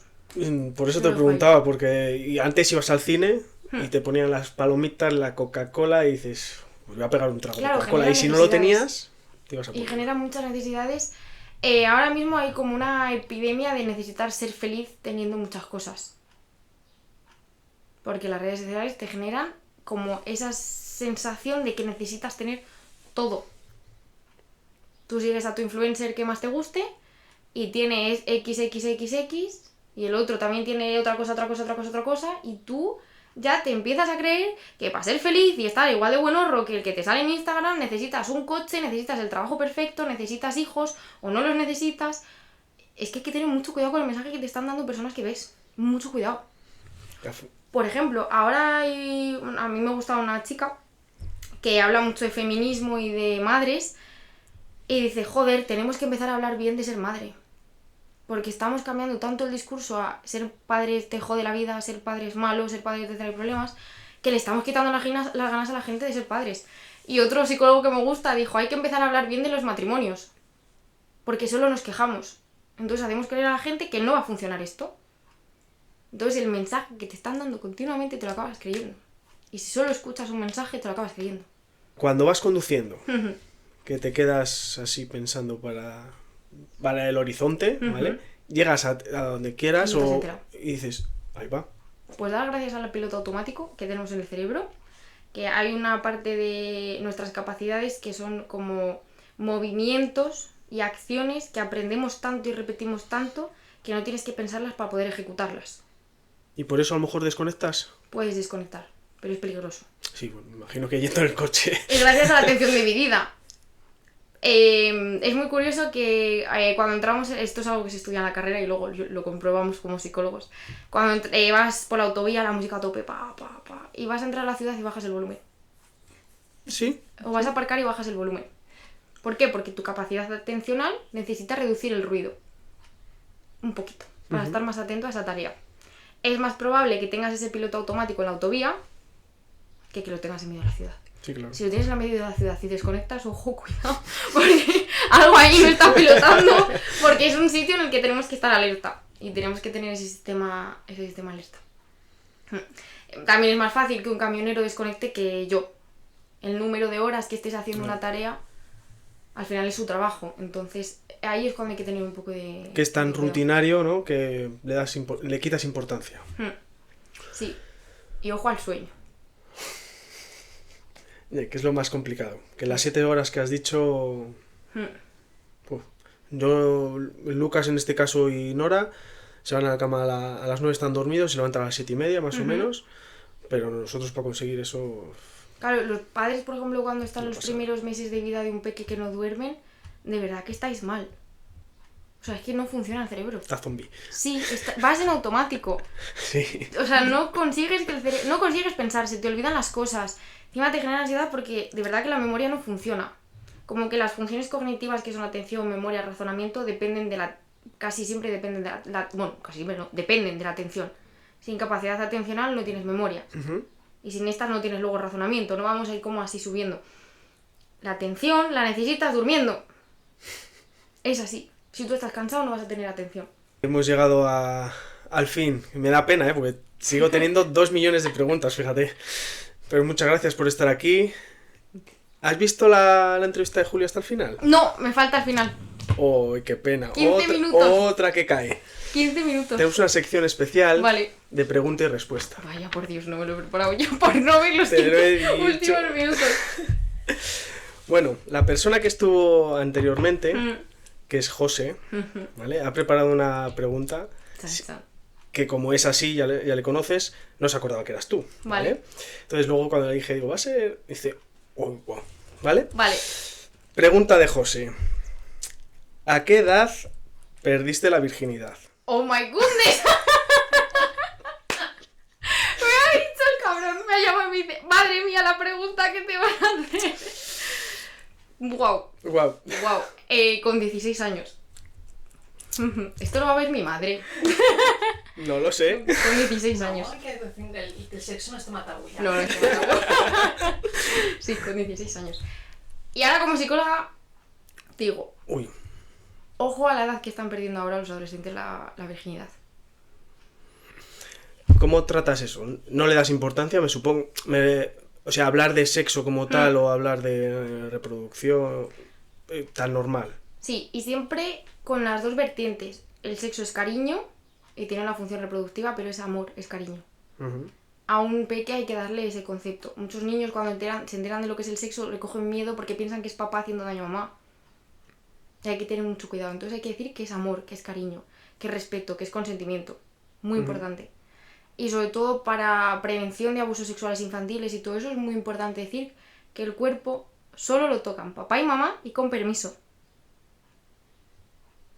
Ya, muy importante. De hecho, incluso los papis es muy bueno que le digan, cariño, te voy a limpiar el culete. ¿Puedo?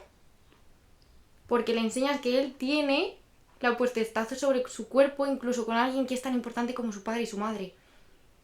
Súper importante. Sobre todo porque el 90% de los casos de abuso sexual infantil pasan en intrafamiliares. Es muy heavy. El 90% es de alguien de la familia.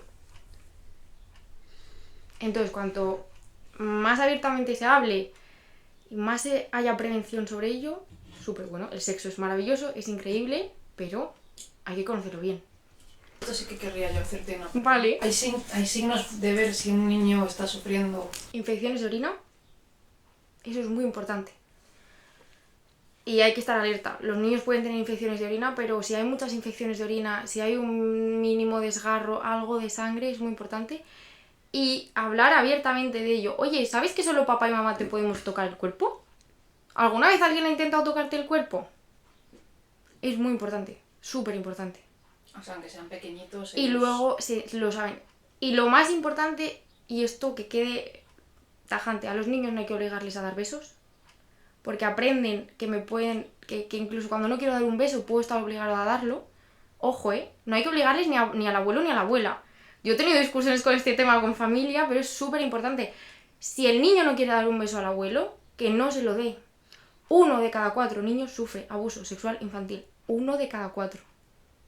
Mira cuántos niños pueden tener vuestros hijos, o sea, compañeros de cole. Que no está mal decirle, dale un beso al abuelo, no quiero, Si quieres, pero no si no, insistirle. dale el puño. Ah, vale, Yo, con un peque que se llama Adri por ahí, le digo, Adri, ¿te puedo dar un beso? No, venga, te doy el puño. Lo ha elegido él. Ujú. Y le estoy respetando su cuerpo. Es que a ti te viene tu jefe y te da un beso de repente y a lo mejor le sueltas una hostia. Porque a lo mejor no te apetece. ¿Por qué al niño le tengo que obligar? Y los secretos no son buenos.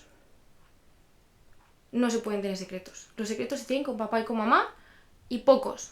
¿Por qué? Porque cuando hay un abuso sexual infantil lo que pasa es que muchas veces el adulto le dice, esto es un secreto, no se lo puedes decir a mamá. Cuando un secreto hace daño a la tripa, es malo. Y claro, educar ahora a los adultos en que no cuenten secretos a los niños es muy difícil. Pero es que es prevención, es que son 1 de cada 4, es que es así. Unas clases rápidas así esto. Pasada, chaval. Sí. Hay vídeos maravillosos, creo que era La Mano, que no se llama en YouTube, creo que es La Mano o algo así, que son vídeos en YouTube que les enseñan a los niños lo que es el consentimiento y lo que es el respeto y prevención. Y son para niños de 4 añitos. Una pregunta, que has tocado esto, ya me da igual extenderme Sí, un poco más. ¿Por qué en el colegio no se trata más el tema sexualidad? Miedo. Y ¿A qué? a que haya padres que no están a favor de que a los niños se les hable de este tema y que haya represalias, que esto ha pasado mucho y ha sido muy, muy común. Falta de conocimiento de cómo gestionarlo, mucho miedo a ver si me pueden decir algo. Yo creo que básicamente es eso. ¿Y tú como psicóloga no ves bien que se toque ese tema como normal en el colegio? No te digo una optativa, porque a lo mejor Pero no da tanto, pero... Hay zonas de la sociedad que te van a decir que les estás pervirtiendo, que les estás llevando a que lo hagan antes. Y es mucho mejor verlo con el móvil. O buscar... Ah, pues A que los se- peques, la primera vez que ven porno suele ser a los 6 años. 6 años. 6 años. Claro, ese es el problema, que se están... Cuando antes iba, yo que sé, a lo mejor a los 14. Sí, Y pasabas era por la el kiosco revista y que veías se la podían revista. comprar entre 3. Claro. Y el contenido que hubiera en una revista no habla de BDSM, No. hardcore, no habla de nada de eso. En internet sí que está. Y al alcance de cualquiera. Es que hay siglas que es muy fácil de poner sin querer, ¿eh? Sí, sí, sí. Y si no te la Y cuantas auto... más raras las pongas, más fácil es que te aparezca un contenido no deseado. Y si no te la autorrellena. X y te pones todas. Vale, pues la segunda parte... Vale. La segunda parte de esta sección. Una pregunta para nuestro siguiente invitado. No sabes quién es Vale. y no tiene que ser tema de nuestro podcast, ¿vale? Vale. Igual que has visto que esto no ha sido, ¿vale? Tú puedes hacer lo que tú quieras. Así en frío. Para que no te dé tiempo a prepararlo ni pensarlo. ¿Qué es la felicidad para esa persona? Porque me gusta ver que para cada uno de nosotros es diferente. ¿Qué es para ti? Paz. Tener paz. O sea, para mí la felicidad, sí, paz y física también. Yo he aprendido a convivir con dolor. Entonces, por ejemplo, pues yo sé que tengo que vivir con ciertas cosas que a lo mejor no me van a dejar hacer todo lo que yo quiero en mi día a día. Por ejemplo, la enfermedad que yo tengo, que es espondilitis, afecta a todas las articulaciones de mi cuerpo. Tengo tratamientos que son muy fuertes y hacen que no tenga la salud que a lo mejor me gustaría tener, aunque se me vea estupenda por fuera.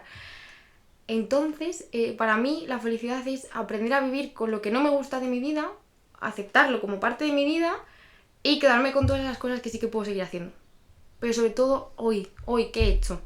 Hoy he ido a casa de mis padres, he comido la comida de mi madre y joder, cómo la echaba de menos. Me quedo con eso. Sobre todo es a día. Lo último que decirte, si tú necesitas los micrófonos para exponer algo que tú quieras, les tienes abiertos, ¿vale? Muchas gracias. Y espero que en una temporada volvamos a hablar, nos cuentes qué tal estás y, Vale. y, Bueno, muchas y gracias. mucha suerte en tu trabajo. Muchas gracias. Venga, chao. Hasta luego.